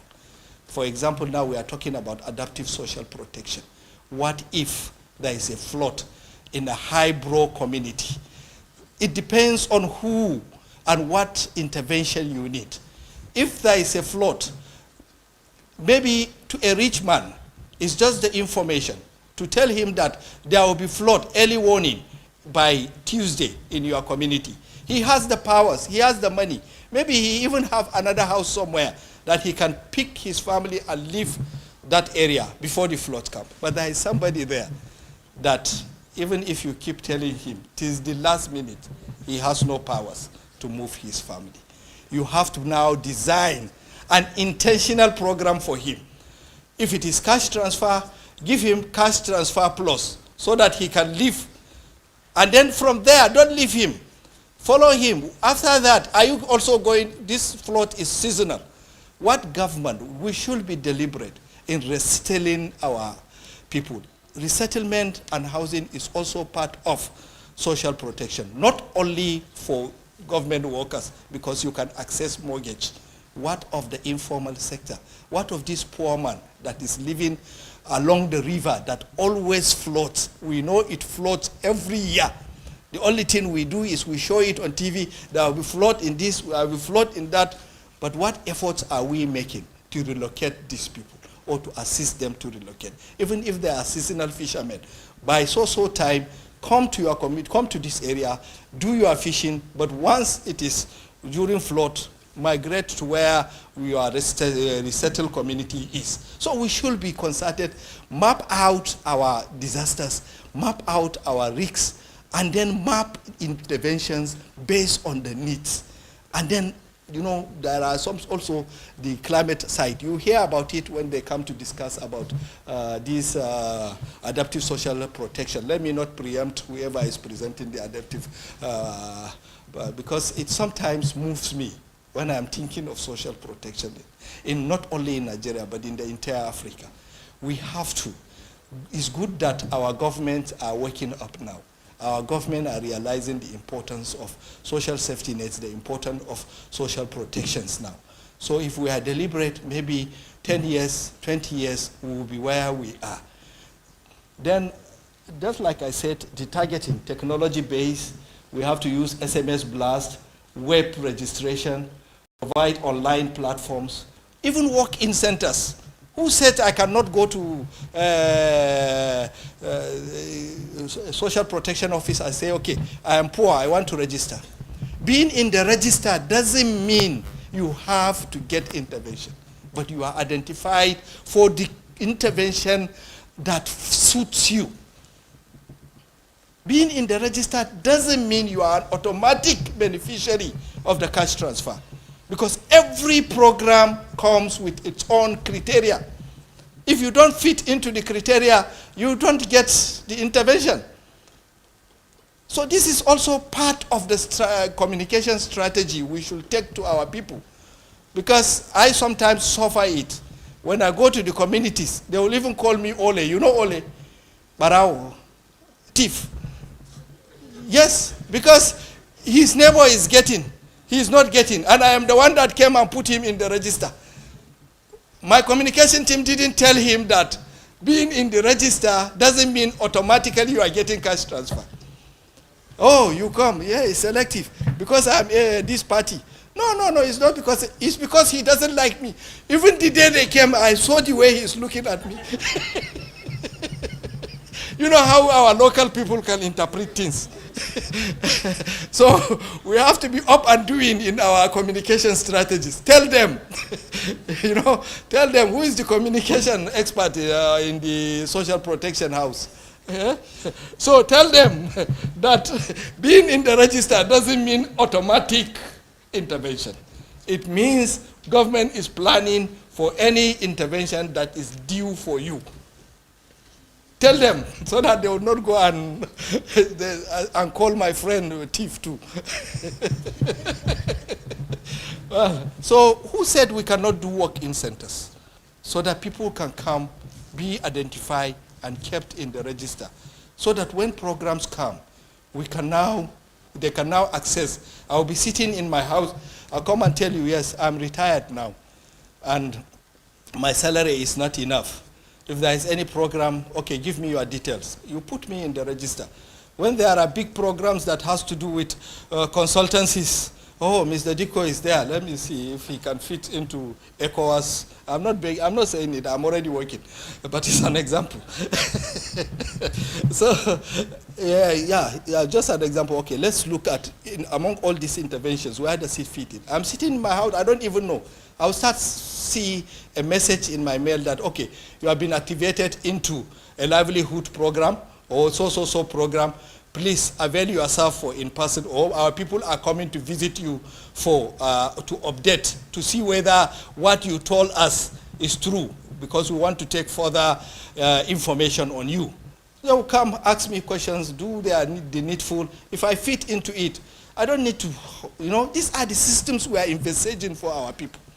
These are the systems we are thinking for our people. Without even going to them, let them come, tell us. And we must integrate all this data that we put in our laptops, that we keep in our offices, that the women affairs, no, it's only for women affairs. It's only for men affairs. It's only for youth affairs. All these data, let's bring them out. Integrate them into the social register. We develop a tool that will integrate this tool. Let the register be central.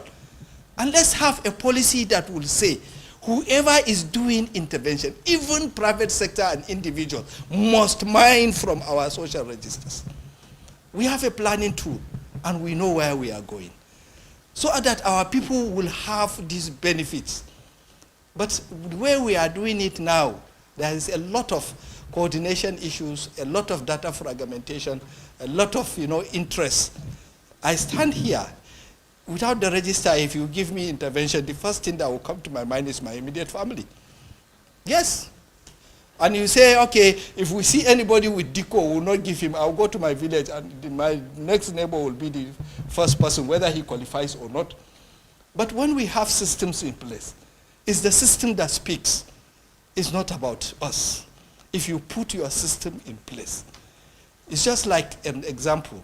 There are countries you go. If you pass the traffic light, they don't need to stop you. By the time you go to renew your license, they will tell you on so date. They will even give the ticket to you. Because it's the system that is working. So if you put the system, a working system for our people, you don't need to go out and then start campaigning. They will even vote you whatever you do as a government. And even that, to me, when I talk to my audience, I tell them what I do is even divine. Apart from the monetary aspect, even God is rewarding me. That's why you go doing this register, you will never hear there is an accident. You will never hear that somebody is attacked. Very minimal. Because you are doing God's work. God is divine. It's even divine. You are bringing in somebody in the rural area that doesn't have voice, he doesn't have, not identified, but now today you are bringing him for identification, and he will start getting benefits. The prayer, when he prays for you, when this alert comes into when he prays for you, this one is automatic. Even if you don't believe, if you don't have faith, whatever you believe in, if that man prays for you, it will happen. So we have to be deliberate. And as part of it, we have to now we are trying to look at the flexibility. I'm just talking about the flexibility. The rigidity clause should be removed in terms of our expansion when we are expanding the register, so that we deploy the rapid response register framework for categorical targeting and for response to emergency, and then secondary data integration using the NASCO data integration protocol. And then we are looking for continuous update and expansion, leveraging on collaborations for both horizontal and vertical updates on regular basis. This will ensure that poverty dynamics and emerging vulnerabilities are there, ensuring that interventions remain relevant and no one is left behind. This is the conclusion. The National Social Register has made significant progress since its inception, with achievement in alignment with national databases, financial inclusion, and then we are working on the adaptive social protection platform. I think tomorrow somebody will present and I'll have some questions and contributions on that. And then as the NSR continues to evolve, it's essential to address challenges in coverage and targeting. Because we covered all the local government doesn't mean we have covered all the wards. Doesn't mean we have covered all our communities in Nigeria. That's why when you said Gambia have 100% coverage, I clapped. Because the coverage is not only about covering the states, it's not about covering the local government, but it's about covering the individuals and then covering the households. Just recently, the World Bank is saying 136 million Nigerians out of the over 2 million are poor. And the register is saying 70 million. Can I stand before you and say I've achieved coverage? I have not, because it's not even half or up to half of the coverage in terms of the index we have in terms of poverty in Nigeria. Maybe it's because we have larger population. It's easier for him to do it because of the population, but I can't. But this is our target, to achieve 100%. I congratulate Zambia for achieving the 30%. Please clap for the actors, the main actors. I'm happy to be here. This is one of the learnings I will take back. I will go and challenge my people. Say Gambia have achieved, ECOWAS, Gambia have achieved 100. The secretariat is in Abuja. So you have to put us through. I will discuss with you later. How did you do it? I'll discuss with you. Then the potential transformation of the NSR into Nigerian Social Register offer opportunities for expanded coverage and enhanced targeting, ultimately supporting broader social protection interventions. Thank you very much for listening. Thank you very much, Mr. Bala. Do we have any questions or comments? No, they understand what I'm saying. So let me have file on paper so that I don't miss it. If you know you are wearing uniform, don't collect the mic, because we are in this business together. All those in social protection, if you know you are wearing this, don't collect the mic, because we are in it together. Thank you so much, and I want to be very brief. And thank you for the presentation. I didn't know that Nigeria is just less than 8 million. What I know about Nigeria is over 200 million. But what is in the registry, according to your presentation, is about 8 million. That can be discussed. But 3-4 issues that I want to bring into your attention. My understanding of a social registry is data that is kept in a place so that any program that comes can pick the data. I'm having the assumption what we do in Kenya. We have a very categorical registry, but programming, intervention is picked by either a partner or maybe you want to explain why is it that, because from your presentation, looks like the registry is the one also doing the intervention. Maybe I didn't get that right. You might want to explain that. Secondly, funding.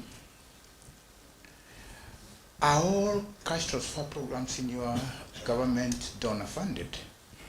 And if so, what is the portion of the government in terms of doing cash transfer to its population? The third one is about the ID cards. I got you right that now you're doing matching, harvesting vis-a-vis, making sure that they pair. What is the experience you have in terms of outriders? Those who are not having IDs are in the program. Those without IDs outside, and the rest. What is the experience you have? You talked something about graduation approach. A very good approach, especially in cash transfer programming, because cash transfer alone is not sustainable in the long run, but complementary programming also supports cash transfer. What type of graduation approaches are you having? You know, this is a conference we are learning from one another. What are they that you're having in your country? What complementary programming that you're having for the country? Then there is an issue that I wanted you to also address, targeting vis-a-vis universal social protection. We know that targeting cash transfer programs has a lot of challenges. And as we are moving towards leaving no one behind, universal social protection is taking center stage in terms of making sure that you don't leave anyone behind. You are still advocating for targeting. Maybe you want to explain whether that approach is addressing you or not. Then there is an issue that I really needed your word on this, on-demand registration or continuous registration, which you call walk-in. How expensive is it in Nigeria? And because in where I come from, it's a fairly expensive affair, fairly expensive, because the cost of bringing a new, updating the existing, and the rest is also very expensive. It's good, but it's also very expensive, and it's one of the best, of course, to keep the data as active as possible. What is your experience so that we can learn from Nigeria also, because it is good when we learn from you so that when we go back to our countries, we can be able to address the issues as they are. Thank you so much. I think he has asked for everybody. Should I go? Okay. Thank you so much for the presentation, Director Vella. Torben Fischer from ID Insight. There were a lot of valid points that were also on my list that have just been raised. I do just want to emphasize one or two of those. The first one being about sustainability.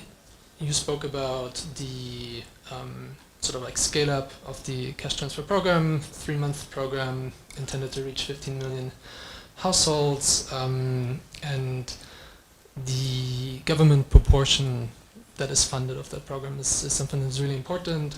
How are we thinking about the institutionalization of this within the broader social policy framework? And looking in particular at the fiscal space in Nigeria, how you see that as you're considering scale as well. I think the other point was more of a question in terms of, one observation in terms of the government coordination that is required, and I want to sort of like comment that in the federal Nigerian system, being able to coordinate that, from the local government area to the state to the federal, and at the same time, I think there's important learnings in there in terms of where and how to center these efforts in creating public goods that can benefit sort of targeting and programming for the state, and the political mandate that is required for that, or the roadblocks that are also sort of encountered in that process. And I think the second perspective is sort of like around that transition. You spoke a lot about the integration of IDs, but how did you manage the register when there was no unique IDs? Because I think that is also something that might exist in some contexts. It might exist in the context of the Gambia in particular. So very keen to hear on those two elements. Thank you. How you basically managed the social register when it wasn't connected to the national IDs and sort of the lessons that could be applicable to the context here. Yeah. Thank you. Any other?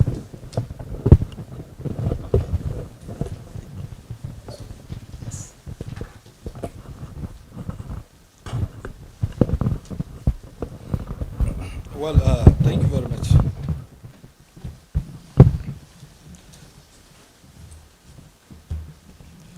Well, I thank you very much for the questions, and it's going to be interactive. Somehow I'll throw it back to my host. So get ready to answer some. I hope you have jotted the questions. Well, for the registry, what I said is the 8.1 was what we were able to update and then pay with NIN. But the broader registry is having about 19 million. I think if I can go back, the broader registry is having about 19 million. So it's out of this 19 million that we were able to update about and pay 8.1 million. And the data, yes, is kept in one place, and we don't do intervention. That's why I said we have what we call the data mining protocols. When we started, it started as a World Bank project, finance project, and the intention was just to service, you know, if you go to the PIM, Project Implementation Manual of most projects, you will see they have logical frameworks, and then within the logical frameworks, you will see what are the targets. We call the targets from the baseline targets and then milestones and what have you. So the target and design of the program based on the logical framework and then based on the indicators is for us to cover 5 million households and then to give cash transfer for only 2 million households. But this is what we end up with. Prudent management of resources. So when they gave us, the whole design was to achieve that. That was the first phase. NAPS from 2016 to 2022. As of today, this is where the register stood. And then NAPS-SU is not adding anything to this. We are updating the register with the scale-up project. We have to go back and retrace. And out of this 19 million, we are being able to visit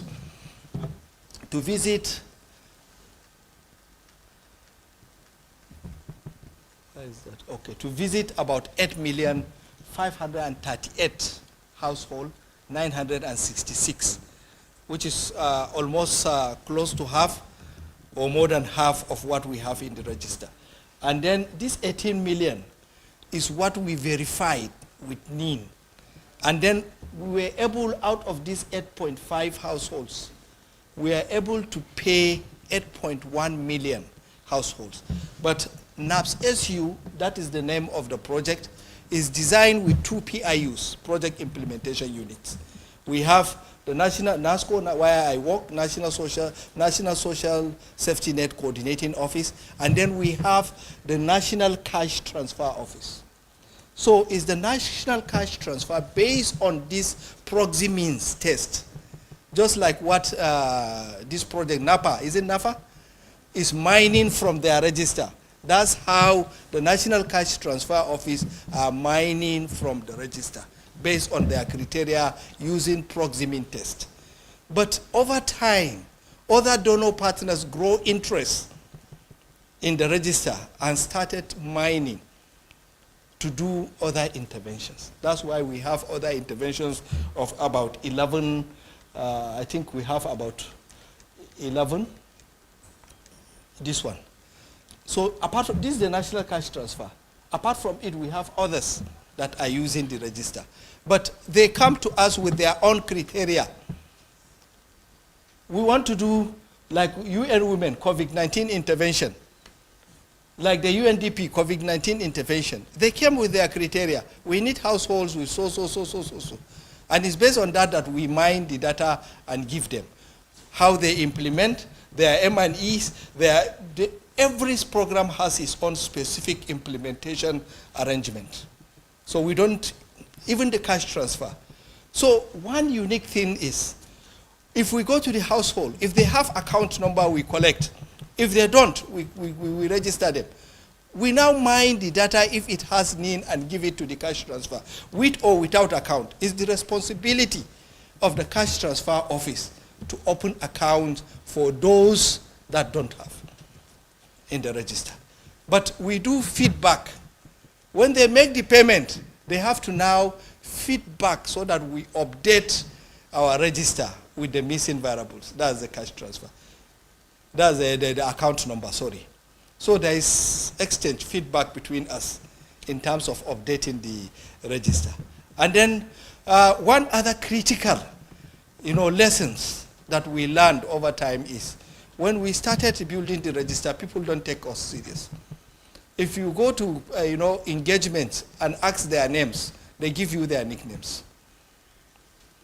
Say Hajia Fati that is selling food. In Hausa they will say Mamam Fati Metuo. And that's how they will repeat. Abubakar Carpenter, Ibrahim Driver. Yes, that's how they will write it on the register. They don't care. And then we don't look at it from that perspective. We are just building, our target is just to get the 5 million, and there is no, and then even as at then, the national, it was there for us to capture the need. But the National Identity Commission don't have enough capacity, storage capacity, and another one to cover as much as that time. There are teaching issues, unlike before when they have interventions now to have expand their scope in terms of coverage and what have you. So there are limitations. So we go with other IDs. If you have your voter's card, we collect, we do that, but some will just give you nicknames. That's why now, when we go back to the households, we have to do some fuzzy matching. Because for those of us who are in Nigeria now, you can see Muhammad spelled in so many ways.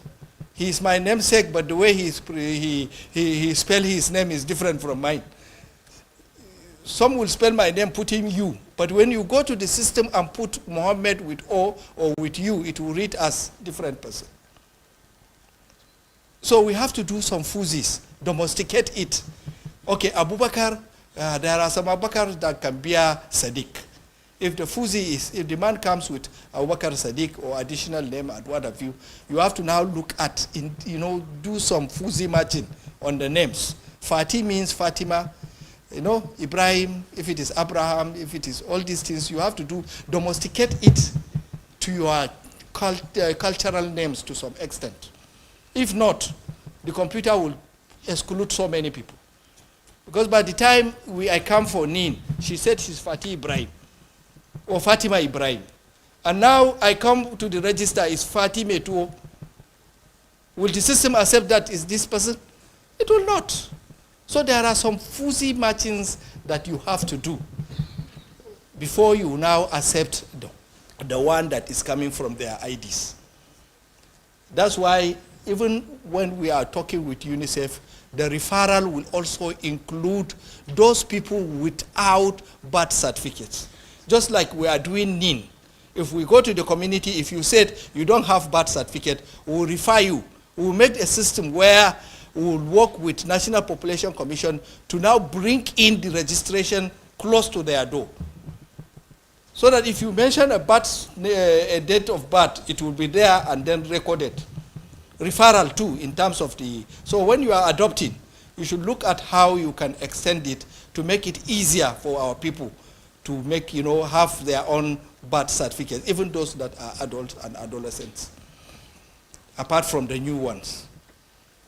So this is what we are thinking of when we are doing the referral, including this. So let me go back to the questions. Then the funding. Basically the funding, most of the funding is coming from the donor partners. But sometimes the government will tell you, I stand here, I've been working for the government, is paying my salary, and I'm working in this project. So is it not a contribution? Yes. It's personal contribution to the project. And if you go to the state, the state governor will tell you, what is your contribution, Your Excellency? Say, the staff I deployed, I will have left them in their ministries. Now that they are working in the project, am I not? And then they give offices. The office I'm staying is the office of the government. The government gives the accommodation offices. So no donor agency is paying for rent for the offices we are working in. No donor agencies is paying for the staff personnel training, no, not the recruitment and what have you, and the salary, particularly personnel and office equipment. These are the contributions that government do. But in the budget, sometimes they give you operating cost. They say, okay, you are there in the pocket as a part of the ministry. Sometimes when there is money, they will give you some certain amount. It's budgeted there, but sometimes, you do budget and accessing the funds may become a problem, but it's there. Then the ID card, and the ID card is, I don't know, the ID, what was, you talk about the ID. Okay. Then the graduation approach. The graduation approach that we have, when we were implementing NAPS, what we did was we pilot what we call conditional cash transfer and livelihood in 9 states. It's just a pilot. And we look at, how this 2 million in the first phase can now graduate to have cash transfer. So the 9 states selected their core responsibilities. Some will say, okay, it's education. Some will say it's health. Some will say it's environment, agriculture, and what have you. So, all these are tailored toward multidimensional poverty angle. We are moving toward multidimensional poverty angle because education now, your child must attend. It's not only attending, but it's not only enrollment, but attending. What percentage of attendance did he attend before you qualify for the next, conditional cash transfer? So it's now lifting from cash transfer to conditional. We are putting condition before we add something to your package. So this is designed alongside the NAPS SU, but in this current project, we don't have that budget for it because it's a shock response cash transfer because of the removal of fuel subsidy, and then the COVID and what have you, and then the Naira policy in Nigeria. I think you are all aware of it, and this has caused a little shock within the country. So the government seemed it necessary just to go for 1 year cash transfer for 15 million instead of 10.2. And then as it is now, we are talking about designing a project, a government project. The government have peak interest, and I think we are working on see how we can bring in government institutionalized funding into social protection system. But I am happy for you. You have solved one big problem for us that I will take back home, the coordination aspect. Because for me, we are having this coordination problem. Because it's not a problem, quite all right, but I have seen a model where the social protection is placed in the vice president's office, and I can see the number of ministers that came in with the vice president. This is a summoning power. If it were only your minister, some of them will be busy somewhere. Yes, they say, he's a minister, I'm a minister, sorry to say. But when you say it's the president that is calling, or it's the vice president that is calling, whatever is, and then in my country, the vice president is also the chairman of the National Executive Council, where all the governors of the 37 states are members. So he chaired that council. You see how powerful, and then how powerful he is. If you want to talk to the governors, he can talk to them through this medium. These are the coordination, that we need in social protection, so that we can bring in the major actors. When we say, okay, women affairs, let's look at all the data that are segregated in all bring them. It's just a matter of sending from the Vice President's office that everybody that is housing any data should forward it to so. And you'll see it happening. Rather than, okay, a minister saying, telling to a minister, bring your data. Say, no, this is my data, it's for my, there are some. So the coordination, I'm happy, congratulations Gambia for solving this coordination issue. And then you can move to the next step by doing this data integration and see how you can bring all your data into the National Social Registry, and then you move forward. Then I think the targeting, on-demand targeting is very expensive, quite all right. Social protection itself is very expensive. So we have to be deliberate. It's political will. If we really want to do it, we have to have the political will. The political will has to be there. And I am happy that most countries are waking up to their responsibility by imbibing, social protection concept into governance nowadays. Almost every country now is up and doing. I don't know, but I can see from ECOWAS report, no nation is left behind in the South region. And I believe they are linking with also the AU, and then the fundings are available. So if our government awaken to the responsibility and consider social protection as a priority, they can budget for it. Just like we are budgeting for education, we are budgeting. Even the education itself, health, the only thing is how to tell that you are doing. Because even the education intervention, health intervention, because the way we are doing it in segmented and fragmented manner, that's why we don't look at it as if we are doing social protection. Yes, but if it is well coordinated, even the ministries, what they will be doing will be minimal, because most of the work will be done by social protection. Because we have to take it multidimensional method approach. We have to do it adaptive social protection approach, data-driven, and then sectoral approach. When we have all this, we have answers. Even all the other sectors, the fragmentation will be minimal. Everybody will now say, okay, we are channeling certain percentage of our budget to social protection, because social protection is doing most of what we want to do. So, and then the on-demand registration, we are not doing it in Nigeria, quite all right. We are not doing it. We are only doing the community-based targeting, and then we are only doing the technology, the RRR. This is where we are. What I'm telling you is, if I'm allowed to discuss and then bring in proposals for the government, is one of the things I'm looking at, because it's all about inclusion. We want to minimize the exclusion, and we want to look at social protection beyond poverty to vulnerability, because the issue is, if you are looking of poverty, is poorest of the poor, but vulnerability is instant. It's just one thing will make you fall into poverty. All of us are on the line. No one is safe.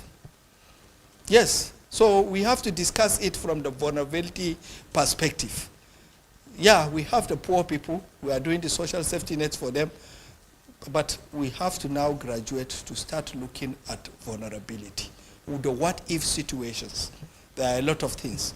We are happy in Africa there is no earthquake, there is no all these challenges, disaster challenge, but we can still map our own challenges to possible interventions, and then we map it to possible locations, and then be ready, waiting for it.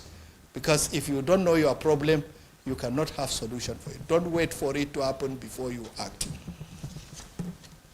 Then the issue of sustainability is about legislation. Legislation, creating budgets, and what have you. But if you depend mostly on, donor partners, the issue of sustainability will not be there, except you create, budgetary, and then give, legal backing by creating acts beyond policies to act. I'm happy we already have a social protection agency in Gambia. We also have social protection, social investment program agency in Nigeria. Yes, but we are also, So The government budget proportion, I've already discussed it. Institutionalization, I think institutionalization goes with sustainability. You know, if you have the appropriate laws in place, you have the appropriate budgets in place, you will not be, you have already institutionalized the agencies. And then the coordination, I think I have said something about coordination. I'm even congratulating Gambia. This is one of the lessons I will take home. And pray for me so that they will have the listening here. I will use the medium you use. I can see the ECOWAS medium is working. So we'll take that. And then the lessons on the NIN, just one that I told you. You are registered now. Go and check it. The names, you'll be surprised when you come to do the NIN update. You see people coming with their real names, telling you their real names. You will see some people having 2 accounts, 3 accounts. But because of, you know, he will go to one province, register, open with another account, but you don't have a means of, you know, checking, verifying. You know, he will just check the surname, and before you know it, you will be paying him triple, double. But with this NIN integration, you know, I think everybody will be carried along. I don't know. I can't exhaust all the questions, and we have kept so many people waiting. I talk too much. Thank you very much.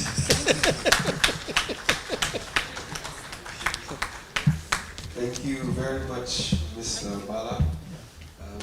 Very, very detailed presentation. Okay, so that brings us to the final presentation for day 1. So as we are about to wrap up day 1 and prepare for day 2, is Mr. Philly Suso around? Yes, Mr. Philly, please join us on stage. So I'm sure you've heard multiple times people talking about the Gambia achieving 100% social registry. Mr. Philly Suso is the director of the Gambia Social Registry. So I think Mr. Philly Suso deserves a round of applause. And Mr. Suso will just run us through the activities for tomorrow. And then after that, we will officially close for day 1.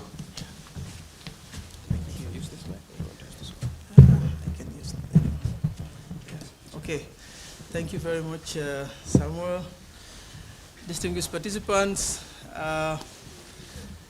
our guests from Kenya, Nigeria, and all the other countries that are present here. As we wrap up day 2 today, a very rich day, we will all agree. I think I will invite all of you to give a round of applause to our resource persons who have generously accepted to come here and share their valuable knowledge with all of us. Please. Thank you very much. So as we close today, the aim is to build on the momentum that we have set today, to take that even higher. And day 2 tomorrow, I'm very sure you have seen the program. Promises a very practical, but also solution-focused sessions that all of us should be looking forward to. We will begin the day with some powerful plenaries that bring both global and local solutions and ideas and experiences to the hearts of all of us here present. So if you look at the sessions, we will begin with a deep dive on the nexus that is there between human capital and social protection, how social protection contributes to the human capital development. And this will be led by Mrs. Aminata Bahwan Traore. This session also should give us ideas about how we should finance in the long term social protection interventions, especially how we build resilience of the poor and vulnerable in Africa.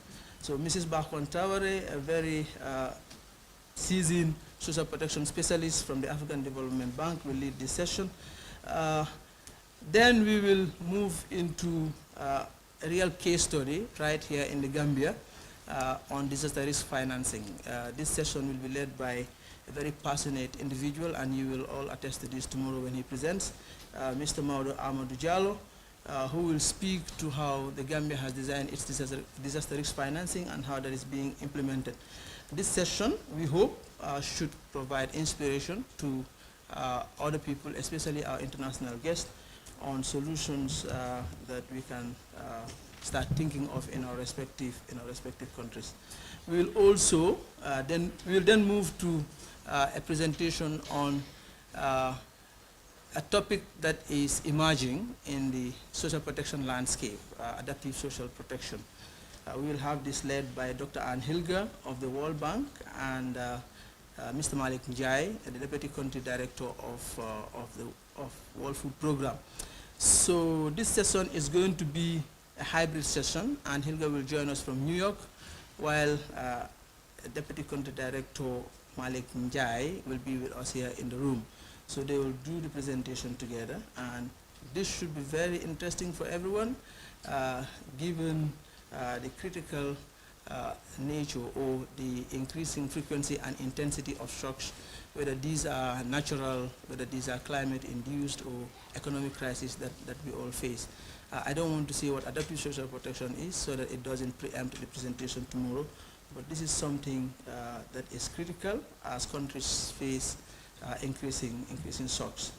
And then we will move to look at, there were a lot of questions today after the presentation on the NAFA cash transfer. How updated is the data? How are we sure that we are targeting the right people?